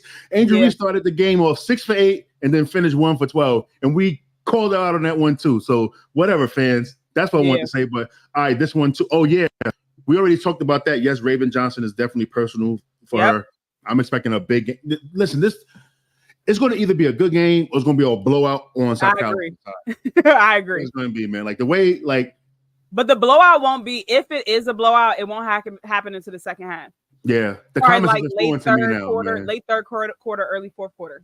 the comments are influencing my decisions now, man. I don't like this, man. You know, Bluter needs to blunder. Oh, call it a blunder? That's crazy. Come on, son. Come on, man. Needs to eliminate the ticket and rolling with the person Cardoso was checking. Okay. I need you to elaborate more on that one right there, brother. Yeah. South Carolina is so much better than last year's team. I agree. I agree. That's interesting right there. Starting 5 versus starting 5. They come back into the CLA and play against each other. Starting 5 versus starting 5? No. Yeah. I'm talking about whole team. Yeah. Not starting 5 versus starting 5. Chloe Kitts, yo. I know you happy. You got your man. I know that. You happy and everything. But I need you to step up. Yo, she got locked in. Chloe Kitts is quiet. Listen, Chloe Kitts reminds me of Bronny James. Remember when I talk about Bronny James, like the tools and everything that he has, but he ain't got that dog in him and stuff? That's Chloe Kitts, man. We see what happens when she do be playing. She be getting doubles and stuff. Like, yo, you gotta play. You gotta be more consistent. She reminds me of a baby Cam Brink. Her game. When she's consistent, though. She is inconsistent. I also think that late speed will impact the game. Yep. The rest will let Iowa get blown out again. We hoping that that's not the case, yo. Come on now. That's why I got to be a blowout. Dawn, no. Yeah, Dawn. Trust me, Dawn is hip. She. Y'all know she be on social media. She definitely hip. Like, yeah, for sure. We don't normally ask fun questions, right? But I'm gonna ask y'all a fun question, and this is for everybody in the comments and stuff. Since y'all all here, we probably would have been off by now, but since y'all here, we're gonna show y'all some love. Under or over that Dawn Staley's outfit tomorrow is gonna cost $25,000 because she be dressing. She be putting that shit on. She be putting that shit as on. As the young kids say. You said 25,000. What? Yeah. What? Yeah, she do. Yeah, she be wearing some crazy. What? Look at the prices of stuff she be wearing. What? I know she always dripped in Louis, but Nah, she be. That's what I'm saying. So look, it's the championship game. She probably over. She might be over, yo. Yeah. She gonna put that shit on. Yeah, she is. Rest has to. Now, Robert, I agree with you, Rob. I agree with you. They had to make that call. I agree with you. I'm not going to say I disagree. I agree with you. I disagree. Fuck that. As a fan of the game and stuff, I wish it didn't end like that. But I understand why it ended like that and stuff. Your hate of Caitlin Clark. What? Out. We don't hate. What? These are the Iowa fans. No, wait. Yeah, go ahead, Laura. I'm sorry. These are the Iowa fans I'm talking about because everyone who's a regular here, they know that we actually love Caitlin Clark's game. Like what? Like, are y'all dense or y'all just don't have education in Iowa? Robert, listen, I got called out my name like what they'll call like a black Uncle Tom base, but the C word of Uncle Tom because of my support of Caitlin Clark. Every white player I ever supported, I get called out for it. This crazy, man. Yo, Daniel Artest, he has close proximity to white people, so of course he goes support. Yo, don't do that. That's crazy. I need you to apologize, yo, or else I'm about to block you or something like that. That's crazy, man. Don't do that. That's crazy right there, yo. That's crazy. And I went to school in Iowa. I went to Marshalltown. I went to Marshalltown. I'm a Midwestern dude. I went to Marshalltown of all schools. I went to Marshalltown Community College, yo. You know what? Marshalltown was crazy. It's fine because guess what? Next year, when Sweetie leaves, we don't got to worry about these people. But hey, wait, hold on. I'm Hannah Stokey though, man. Hannah Stokey All-American campaign. I'm pushing it. Okay, but they're not going to be talking about Hannah Stokey like they're doing with Caitlin Clark. So I know. So y'all enjoy y'all last game. Guess what? It's tomorrow, and then we don't ever have to deal with y'all again. Because I know how y'all get. Y'all not going to follow her to the WNBA, but guess what? We gonna be there. Yeah, we gonna be covering the WNBA. We gonna be there next week or whenever. Yeah, we gonna be in the building, so we're gonna be there. Look, Vernon said, "Been to Iowa, never need to go back." That's all. Iowa's different. It's a different place, yo. I went. That school was different and stuff like that. But yeah, and Des Moines was fire too, though. Des Moines is a low key ill city. Yeah, mad. Yeah, I went to. There ain't nothing ill about that. Stop. They had the hood in there. No, they had the hood in there. I was like, yo, I didn't know that it was a hood in Des Moines, Iowa. I was surprised. I was like, hold on, what? There's a hood everywhere, yo. Get us. But I just want people to stop being so sensitive. Yeah. We are literally critiquing basketball. Like, this is what we do. So I feel like, honestly, Caitlin Clark is probably the least player that we slander or talk about, like, negatively. You know what I'm saying? Like, so it's just always funny that people, like, I don't know. I love you guys. You guys are so funny, like, because you really just don't know shit, and it's funny. Yeah, it's all good though. But yeah. Anyway, everybody said that that Dawn Staley gonna have a $25,000 outfit on. She be dressing, man. I ain't gonna front. She be doing her thing. She don't have a stylist. She said she pick out her own stuff. Real? That's dope. That's dope, man. I like her style, man. I really do. Listen, I fucked with Dawn heavy, man. Dawn is dope to me, man. You know what I mean? She's a cultural shifter. She is culture. Like, kind of how the men look at Allen Iverson is shifting the culture. Dawn is doing that for the women's game. Yeah, she is. She is. And I hope that, obviously we know that the W is going to get larger and larger and everything. We've seen, Becky Hammond get the big bag for the coaching thing or whatever. Yeah. I just hope that Dawn Staley just doesn't leave college, man. Like, she's really good for the college game and stuff. Like, I agree. She's like about to be on that Coach K level. Like, her power is really dope, man. And I really hope that, she stays and stuff. Now, I understand. Look, she's that powerful, and Sarah Strong still didn't want to go there, huh? Neither did Juju Watkins. Did Dawn recruit Caitlin Clark? Did she recruit Paige? Paige, you said no. Y'all gonna lose now. Whoever said no to Dawn Staley, all y'all losing. You're supposed to say no. Hold on. Vernon said, "Well, Iowa. Let me scroll up. Will Iowa be ranked by the end of the season next year?" That's a great question. Probably. That's a good question. Maybe. I'll say maybe. They're still going to be really good in their conference and stuff. They'll be good. They'll be good. I mean, I don't know. That's a great question. What would you say? We got Joyce. Hey, Danielle, y'all do listen. Joyce Edwards is a dog. Doggy, yeah. I know Dawn doesn't like to start freshmen, but it's going to be hard to keep Joyce on the bench, man. She's a dog. Like, she's just an absolute dog. I can't wait to see her play next year, man. Yeah, K-Dot speaks very highly of her. He's seen her play live multiple times and everything. And yeah, she's just different, man. She's different. Her and Sarah Strong, really different ones. Yeah. Stuff, so it's gonna be interesting. Also, like, we talk about UConn and stuff, like, they'll be back. They're dangerous next year, y'all. They are. Right? South Carolina fans, let's just be honest. UConn is dangerous next year. Okay. When they come back with this tasting them up and how they lost, and how, I wish Gino would have played more players though. If you got, I think he had 2 healthy players on the bench. You got to play all. You got to play everybody, Gino. But that's what he said. He said he made a coaching error by not playing Q. Vernon said, "Dad said UConn winning it all next year. Sarah Strong going to UConn." Dad probably says that every year, Vernon, but I agree with him. I think that I won't say they're winning it all, but they'll definitely be back in the Final Four if they can stay healthy. Yes, Dawn is definitely dynasty. I agree. We talked about that, how because she don't play freshmen, she don't play freshmen. She don't start freshmen, and then it's just like a hierarchy, man. And then everybody just fits in seamless. That's why we said earlier in the show. Yeah, and that's why we said earlier in the show that Ashlyn Watkins next year, out of this world, out of here, All-American. I'll say it. Forget it. Ashlyn Watkins gonna be All-American next year. Second team, no mention. She going on. Vernon said, "Gotta win this one and start dynasty talk." I think this will be the third championship in 7 years. I believe. Yeah. If they win this one 3 in 7 years, then I agree. Because they shouldn't have lost last year. I think college is different though. It's not like pro, but I think college is different though. This is the dynasty because like of other stuff they be winning and everything. Listen, they played 111 games. They only lost 3 of them, yo. Like, now that's dynasty. College is different. I think. I think this title cements it though.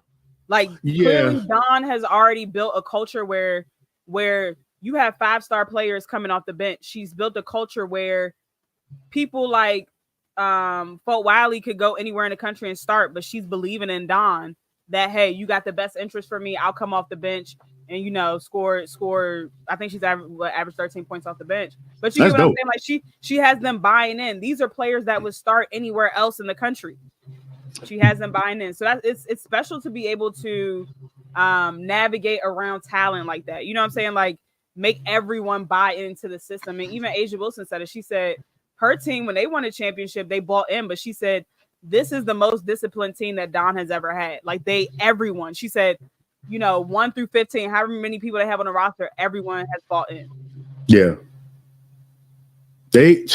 College, like women's basketball has been amazing, man. These last couple of years since we've been covering it. I think our first tournament we covered was the one that Stanford won. Yeah, because was it that one? Yeah, because DJ Carrington got fouled by UConn. That's what it was. Yeah, so she got fouled. It was a foul. It was foul and stuff. And I think that was Paige. Yeah, it was Paige Paige as a freshman was different, yo. Yeah. She was different. She's nice. Paige, yeah, Gino Winstreak was definitely insane. That was unfair, yo. But the difference is, I think you hit it on the nose, right? The difference is like UConn has had the number one player go to their school like multiple years in a row. So you should be able to build a dynasty. And this is no disrespect to anything that they've done over there in Connecticut. But when you're getting the best players in the country every single year, it should be a dynasty, right? Like I want to know when if the W ever, if they do these one and dones, you know what I'm saying? Like how that's going to change the landscape of college basketball, I don't think they should, man. They should do, I think honestly, they should do 2 years. You know what I mean? I even think on the dude side is 2 years. So I think players really need to develop their body and their game in college. I'm a proponent of 2-year basketball. I don't think that the woman, it shouldn't be a barrier. They should be able to make the decision that they want to make too. You know what I'm saying? They should be able to make the decision that they want to make. I agree. But you got to realize that at least with the NBA, it's more opportunities. They can go to the G League. They can, they can still go overseas. The women can too. But I think that since it's only 144 spots and you see how hard it is to make a roster. Yeah. A lot of people are going to think they're better than what they are. They're going to declare, and then they're not going to have a job nor a degree to fall back on. Yeah, that's true. That's true. Man. That's the only hang up. So basically, like the WNBA money is coming. This is the same part. The NBA was at the same level when they was in their 28th, 30th year. I was going to say they struggled. A lot of people don't know they struggled their first 20 to 25 years, I believe. So when the NBA, to bring it back, right? The 25th year of the NBA versus the 25th year of the WNBA, even when you adjust it for inflation, the WNBA TV deal was bigger than the NBA's TV deal with the year 25. Okay. So it's getting bigger and stuff. They just got to, push it out more and stuff. And look what we're talking about. Over an hour and a half of talking women's basketball. There's many podcasts. We got 200. This is probably like almost our 300th episode of talking women's basketball. It's just growing, and it's growing. It's growing the right way and stuff, man. But the W, they got to stop being scared. You know what I mean? And invest in bringing back expansion and stuff. Like, we know that the Golden State Warriors is coming through. Right. All right, so what about the second team that y'all said that was coming through? Like, what's holding it back? It says Vernon said W gets more teams in 2 to 3 years. But this is the thing. You can't say that. I'm sorry. Hold on, because Kathy's a liar. She said it. I didn't say it, and I wasn't going to say that. She said it. Is. Thank God you didn't come on the show last night. It would have been over.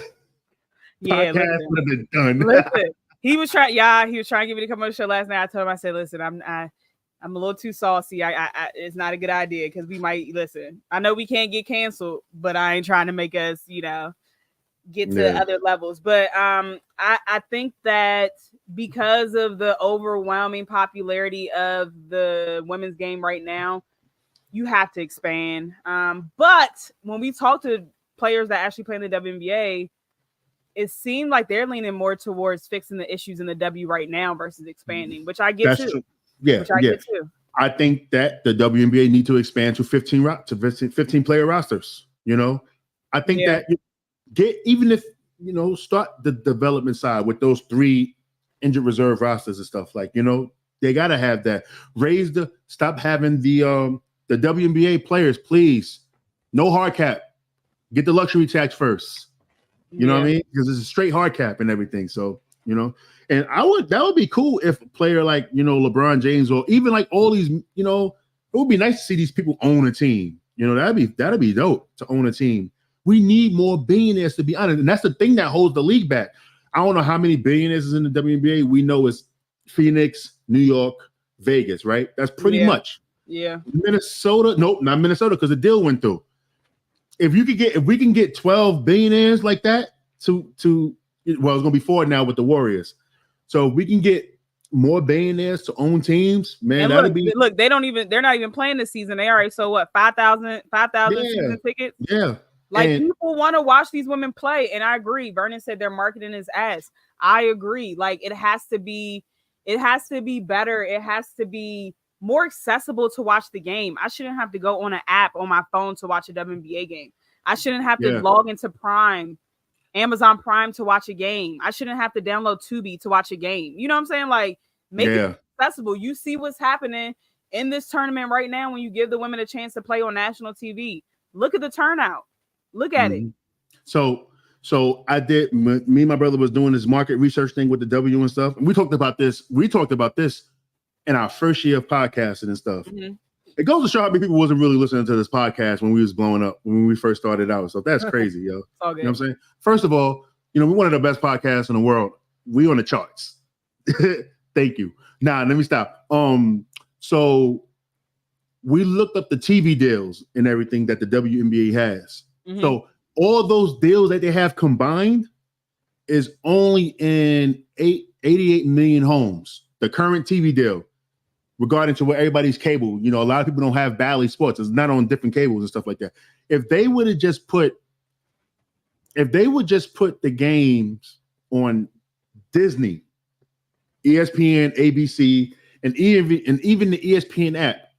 Now, the ESPN app is very important because that's how I watch my games. I watch my games on the computer. I don't watch my games on the TV. If I do watch my games on the TV, it's still on the ESPN app.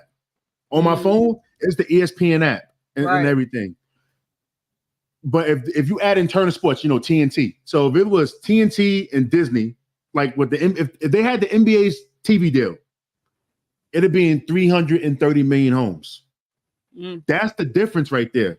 Yeah. If you ever notice, even like classic WNBA games, right? It'd be good, but it don't get no viewership. But let that, that national TV day come when they're playing on that Sunday.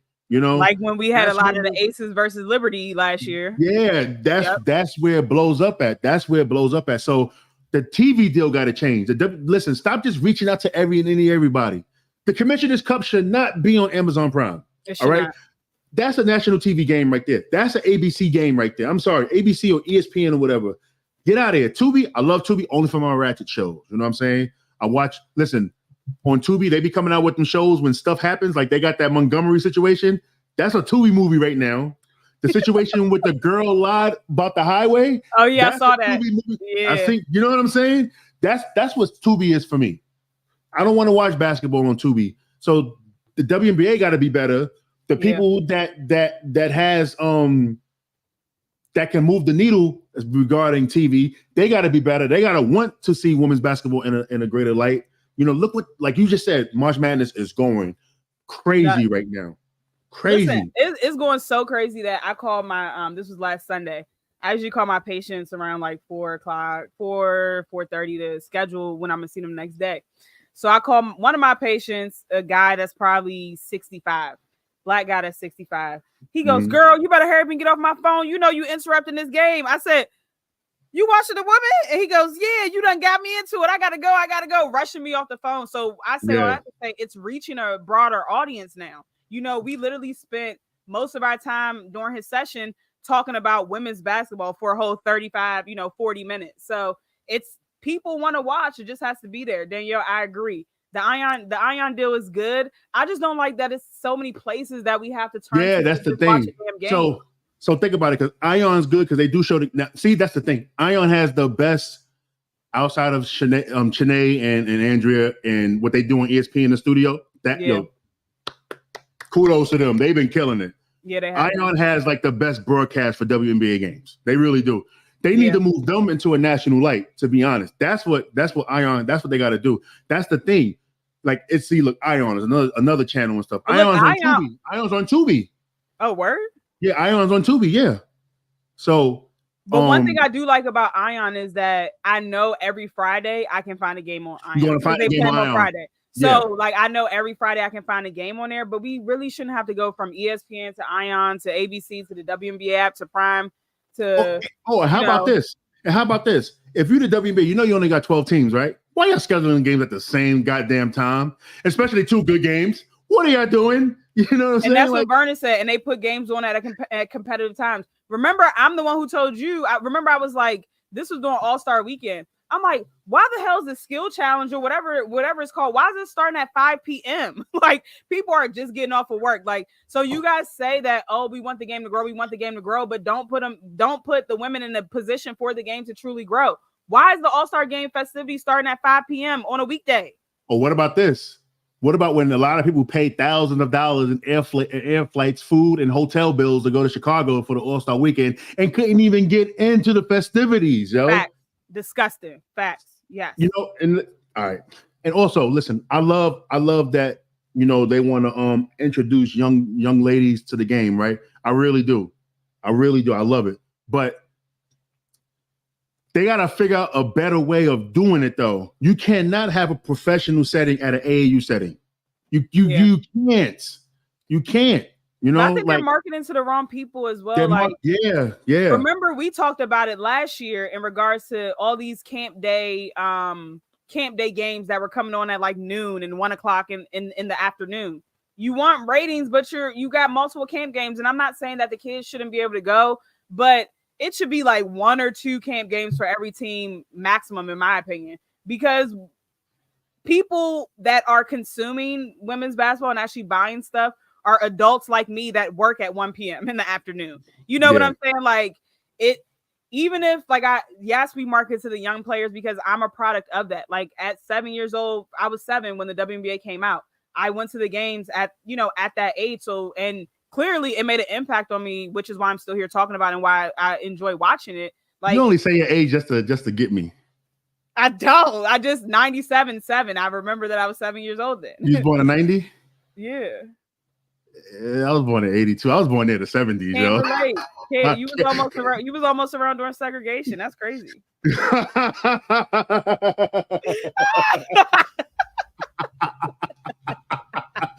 Oh man!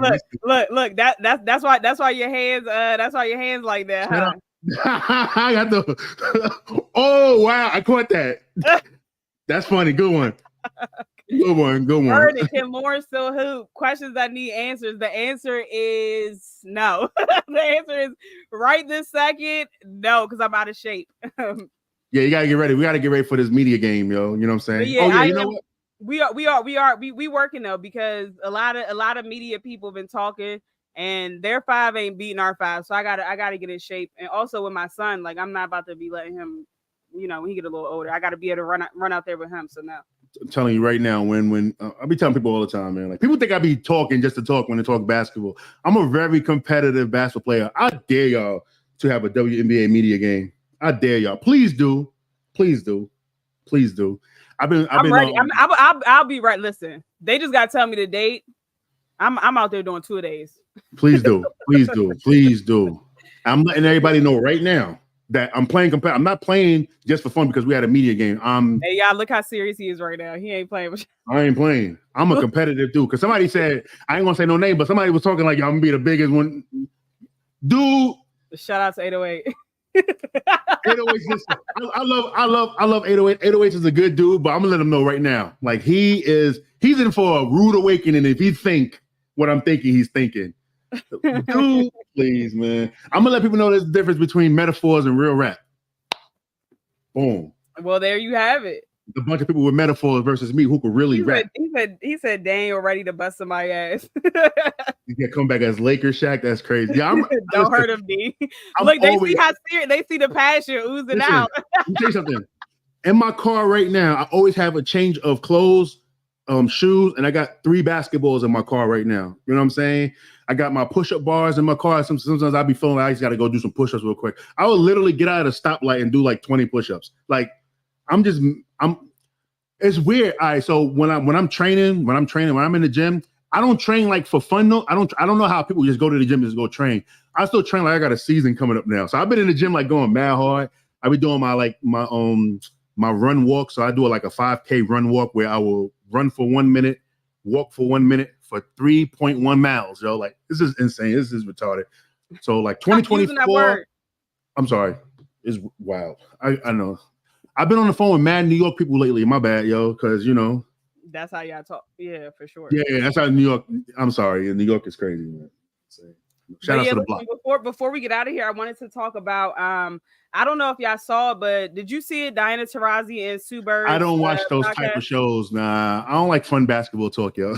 Okay. So I don't love to hear Rebecca Lobo on the broadcast. So I was switching back and forth, and they had some people on there. They had Juju, they had Hannah. So they had my favorites on there. They had Cheryl Miller. Yeah. They had Stewie come on. They had Plum Dog come on. They had a lot of people in there. But anyway, what did DT say? Diana was throwing shots the whole night, bro. Oh, she was throwing shots the entire night. So they had a vote on who had the better, I guess, meme or GIF, and one of them were, what's her name? Haley Van Liff going like this when Caitlin Clark was scoring on her, doing the shrug. I can't even remind the camera, doing the shrug. And one was Angel Reese on the ground waving bye-bye. Remember, she had that moment. Yeah. So I think the Angel Reese one must have won. And so Diana Taurasi goes, yeah, she's waving bye-bye to her career. And I'm like, get the hate out your heart, sis. Like, she is right. Like, she is mad. Like, she's mad. Why are you so mad? I'm concerned. Why are you so mad? So I didn't like that. Cameron Brink came on there and she said something. I forgot exactly what Cameron said, but I saw that one. They were talking about fouls and stuff like that. Diana Taurasi was like, Bo, you foul out anyway. And I was like, yeah, that was crazy. Like, what is going? Do you want guests to come back to your show? It was great. Like, she's witty, but that Angel Reese one just it just seemed like it was like deep rooted. Like that was shady. That was shady. Like it just seemed like you really had an issue with her, which was kind of weird to me. But another thing I'll say is that on Twitter, Dejanay Carrington started a thread basically of talking about you're welcome to WNBA moments, right? Yeah, she listens to our podcast. Huh? I said she listens to our podcast. So no word, shout out to her.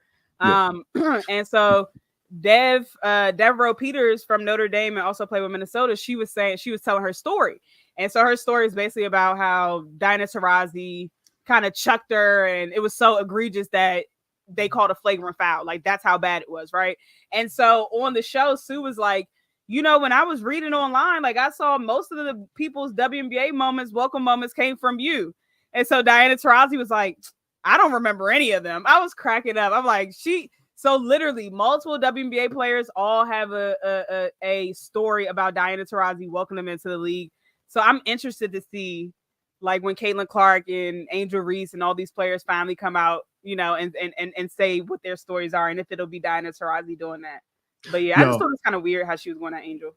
I don't have Diana Taurasi slander at all because people be like, yo, she needs to retire. She needs to retire. We're like, nah, she's still averaging like 17 points. I said she scored 18 points last year, so. You know what I'm saying? Like, nah, we can't do that. I do like how she approaches stuff. You know what I'm saying? Like, I don't think she should be on the Olympic team, though. That's nepotism, but that's. Yeah, that's different. Yeah, I will give you that. I will give you that. But retired? No, I don't. I mean, they're not stopping her. So why retire? Yeah, and plus you only play she's playing 40 games a year and stuff like this. It's not like an 82 game season and stuff like that. So it's like at 41 though.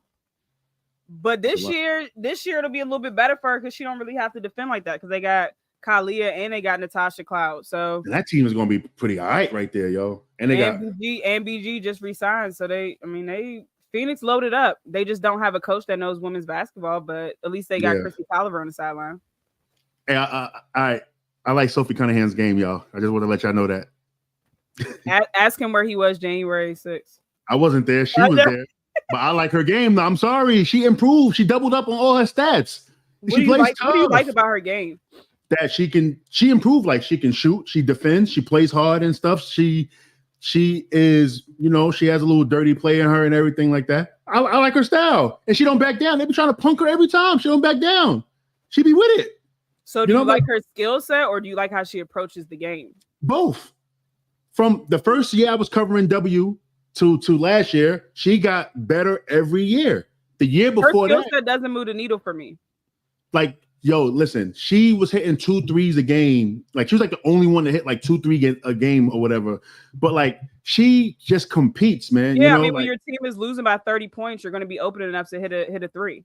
No, but even in the playoff round or whatever, when she was going, when her and Khalil was going at it and stuff, I enjoyed that. I enjoyed that. You know what I mean? Like, she's somebody that, like, you put her on a team like in a real good winning situation and stuff like that. Like, people will appreciate her.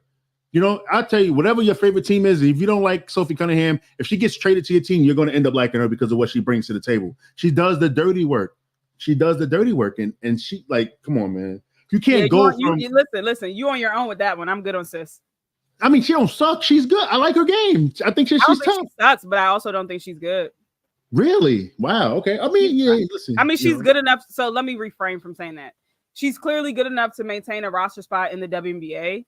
So she's a good player, but I think that you like her for the intangibles that she brings, and that's fine. Yeah. But if we're talking about soul skill set, I mean, I can go find somebody else. I think she was second. She was second in most improved player. When? Who won? Damn. I want to say just this last year, or maybe the year before. She Not last year. Who won most improved player last year? I hate that because it wasn't Dana Evans. I thought she should have won. It was was it Jordan Canada? No, it wasn't Jordan Canada. No. It had to be oh my God, come on, she's from Dallas.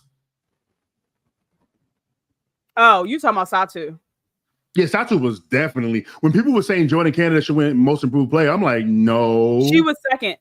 Jordan Canada was second. Yeah. But the year before that, I think Sophie Cunningham was up there. Like she doubled up everything. Like I do like her intangibles. I think that she's tough. And you need those type of players. You need players that toe the line. That's why, like, when we talk NBA and you be like Draymond Green, and I always be like, all right, yeah. But Draymond toes the line. You need that. And that's why he had that boy Steph crying. Steph was really crying. I don't think he was crying. I think he was just sweating. Bro, he was crying. It was frustration crying. He probably was crying like, yo, Draymond gotta go. But you can't lose Draymond because the team is not going to be the same. I'm looking at it now. Jackie Young won the year before that. Sophie Cunningham's not better and did not improve more than her. Then Bree Jones. No. Yeah, none of these. Yeah, so she wasn't going to win. Jackie Young. I remember. Hold on, if I'm remembering, Jackie Young was in the MVP conversation that same year. Yo, Jackie is different. She's different. I kind of want her. That's again a testament. Listen, but that's again a testament of it's taking a little bit of time to get comfortable in the W because people were on. That's true. People were on the Aces head tops talking about why did they choose her at number 1? Like they was going in. Who they were supposed to? Who did the Aces win at that time? I don't even remember. Who was in the same draft class? Let's see. I don't know. But I remember that people because she started off real quiet. Like let me see. I want to ask you a question too in the comments while Lauren's looking up this stuff. I want to ask y'all in the comments. Would you trade the 2025? If you're the Warriors, would you trade your inaugural draft pick, your first ever draft pick, for Jackie Young? I want Jackie Young on her own team. She's dope. Would you trade the pick for Jackie Young? If you're the Warriors franchise, they'd be like, yo, we need something. What would you do? Okay, so I think this was the same draft with like Arike, Tierra McCowan, Nafisa Collier, Alana Smith, Bree Turner, Ezzy. Ezzy's good. She's gonna have a big season this year. I cannot wait till we get to what Ezzy's gonna have. She's this and she's gonna be learning from NECA. She's good.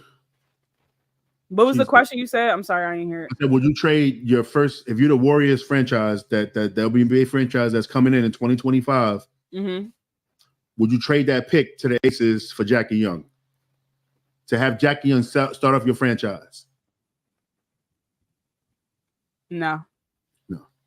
I don't think that pick will be number one because they normally They're not don't give be out the number one pick. Yeah. So if it's the fifth pick or whatever, if it's the fifth pick and you're saying Jackie and I can get Jackie Young, it's going to either absolutely. It's going to either be 4th or 5th. That's how the thing works. 4th or 5th. Oh, 4th or 5th. Yeah, I'm definitely. I'm going. I mean, it's a heavy guard draft class in 25.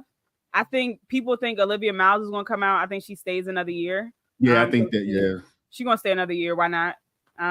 So you have Paige, you have the kid from Kiki from Stanford coming out, right? 2025. Georgia Amore. She's coming out. Yeah. She should have came out this year, to be honest. All right, let's you talked about DT. Let me get my shout out on real quick and everything. All right, so we're gonna take it to we almost had 2 hours. Come on now. It was definitely not supposed to be at 2 hours, yo. But we got we got to feed the wolves, man. We got to feed the wolves. They hear commenting, so we got to feed the wolves and stuff. But yeah. I want to give a shout out to a player that I'll be mentoring. Her name is Morgan Crow, Pike High School out of Indianapolis, and she's going on a full ride to play basketball at Defiance College. And this school only gives out 7 scholarships per year. Oh wow! And she's the only like incoming freshman to get a scholarship and stuff. So I just wanted to say, shout out to her. Congratulations to Morgan and keep up this amazing work. And it's just like amazing to see. And I know that you'll touch on this after, Lauren. It's just amazing to see young Black women get these opportunities and stuff. I think that Morgan's going to kill it on and off the court. I'm just really proud of her over these last 4 or 5 years. Seeing her development as a basketball player, and just want to say thank you to her and her family and everything for allowing me to be, a part of the journey and stuff like that. My mentorship is different though. Like, it's not like on court stuff. It's just like off court stuff. Like, if it's, a lot of basketball advice and everything, and just, try to make sure that players, keep their head on straight, when times get hard and stuff like that, and the reason why I do that type of mentorship, because I didn't have that. And then when times got tough for me, I kind of backed out and stuff like that. And that's why a lot of people you even see Ron be on YouTube talking about, my basketball stuff and everything, Daniel could have did this, Daniel could have did that or whatever. But Daniel also, was messing up and everything, so I try to tell people, give them that advice, don't do what I do. Yeah. If you're feeling this way, since I've been there already, I don't want you to do that and stuff. Even when last year, when we was talking about, Alexis Morris and how she was responding to certain stuff. And I'm like, yo, listen, they will find a player, that may not be as good as you, but with a better attitude. Absolutely. And this is what happened. Alexis Morris is the case in point right there, because look, she's playing Globetrotter basketball right now. Everybody be saying oh my gosh, she's playing with the Globetrotters. That's something. No, the Globetrotters is like a parody of basketball where everything is scripted. That's why they don't lose, because everything is scripted. If you go to a Globetrotters game and you're a real hoop head, you're not going to like it. And I got friends that play on the Globetrotters too as well, and something that I'm not going to do. I got offered to play on Globetrotters. I said, hell no, I'll never do that.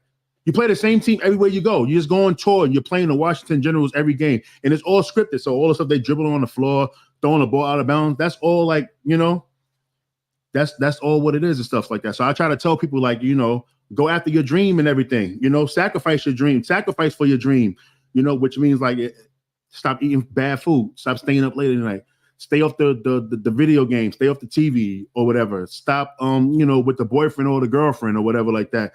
If you want to be great, take these next 4 years, go do what you got to do, and then you're going to live strong forever. Mm-hmm. That's the thing I didn't take advantage of. You know what I'm saying? And I had it all thrown at me and everything, it was a little bit of nepotism regarding my basketball career a little bit. That's how I think I got to play in the NBA Summer League. You know what I'm saying? I'm a pretty good player, but I'm pretty good on a European level. But NBA level, no. But I'm not going to say no to them summer league checks and that. No, I wasn't going to say no. I love Black nepotism. Yeah, me too. I'm not against it. You know what I'm saying? But also like I just tell everybody that I mentor, like, listen, I did it. I did this. I don't want you to do that because it's not going to work out for you. So do it this way and stuff like that. Stick with it and everything. And it'll come through for you and stuff. So I just wanted to say that, show Morgan some love and everything like that. She's been watching this whole episode. My bad, Morgan. I know you're supposed to only be on an hour. You waited and you watched the whole show. You see how he be talking, so I know he be talking a lot to you. Please listen. Nah. Chill. So because me and Morgan's moms, man, that's my homie right there and stuff, and she be mad at me and everything because of my dating habits or whatever like that, whatever. Or my old dating habits or whatever. I don't know. I just believe in Dutch dating. That's all. How about that? All right, let's wrap. Nope. We're not doing that today. No. I'm just playing. No, we're not. I had to say it. Nah, but go ahead. What you got to say before we wrap up? Yo, 2 hours is crazy. 2 hours is crazy. I don't really have much to say. Thanks for everyone that tapped in with us and tuned in. I think on Twitter we had over like 200 plus people. And then of course we have people from other social media platforms. So shout out to y'all for just tapping in. As you know, we're gonna call it like we see it. We're unbiased for the most part. I mean, of course, I'm gone on record to say that I'm huge Juju and Hannah Hidalgo fans, but at the end of the day, we're gonna critique the game the way that we see it and the way that we think, and it's all love. Like, we are two grown-ass adults that don't hate on kids. Like, they're playing the game that we love, and we're grateful that the women's game has been pushed forward, because before it got popular, guess what? They were doing a podcast longer than me, but I've been talking about women's hoops since 97, literally, and I had no one to talk to about. So I'm glad that we're in this place where I can get on Twitter or social media and see the whole timeline full of women's basketball talk. So even though I do get irritated with some of the casuals, like, this is what I always hoped it would be, that these women that spend so much time, blood, sweat, and tears in their craft are finally getting the attention that they deserve. So yeah, that's all I got. Yeah. And also want to give a big shout out to Apple Podcasts, man. Y'all probably don't know, but before the tournament started, Apple Podcasts tweeted out recommended podcasts they should listen to, during March Madness. And so we was on that list and everything. So that's why we was dropping a lot of college basketball content, man, because like we wanted to make sure, like, yo, we're going to do it. And I know, like, me, I'm like, yo, we're going to podcast crazy, yo. You know what I'm saying? I know I was taking everybody like off their schedule and stuff, but I just appreciate everybody on the 9450 for even doing it. Like Ulo, K-Dot doing his thing. Like, we had some fire shows this whole time. And now we got one more Brackets and Buckets episode when we recap the national championship game. And then after that, we go into the WNBA draft. We will be in New York. You know what I'm saying? Yes, y'all heard it here first. We will be in New York for the WNBA draft, covering that. So content coming for sure. Yeah, definitely. We might as well just do, so what? The game come on at 3 tomorrow? Yeah, 3:30. So we should just stick to our, listen, if y'all want to hear us recap, we should just stick to our 8:30 time that we normally do. Yeah. We'll be on 8:30 Sunday night. And ask your questions and stuff. You know what I'm saying? Come with your questions and everything. We want to engage with y'all. We want y'all to be a part of the conversation and stuff like that, because like y'all the reason why we do this. I'm not doing it just to be talking to a screen. That's weird. We're doing this for y'all and everything. So thank you for listening to us, to the 9450. This is Brackets and Buckets. Our recap of the Final Four and preview and predictions of the national championship game. Don't forget to follow us on Twitter or X at the 9450, Instagram, the 9450_, TikTok, the 9450_, and YouTube at the 9450. It's basically www.youtube.com/at the 9450. Don't just type in the 9450, you won't get it. So please follow us on there too as well. We are 5 away from 250 subscribers, so we need 5 of y'all. And actually, y'all 5 tell another 5 and have them tell another 5, man, since y'all appreciate the show so much. To follow us on that. We are also on Twitch as well at the 9450. I just didn't put it on yet, but we are on Twitch as well. So we can get some of those people as well. With that being said, we out of here. 2 hours and 3 minutes. It's crazy. Hey, Lo, man, thank you. I appreciate you for even joining me for this long. This show's supposed to be 45 minutes, yo, but You know what I mean? The all comments was commenting, and that's just what it is. We had a good Saturday. People said they Yeah. enjoyed it, so that's what it's all about. Yeah, definitely. Listen, 8:30 Sunday, we're going to talk about tomorrow, y'all. Tomorrow, we're going to talk about this game and get ready for, the ending of a great college basketball season and then seeing what we're going to do with the W. We out. Love is love. Peace.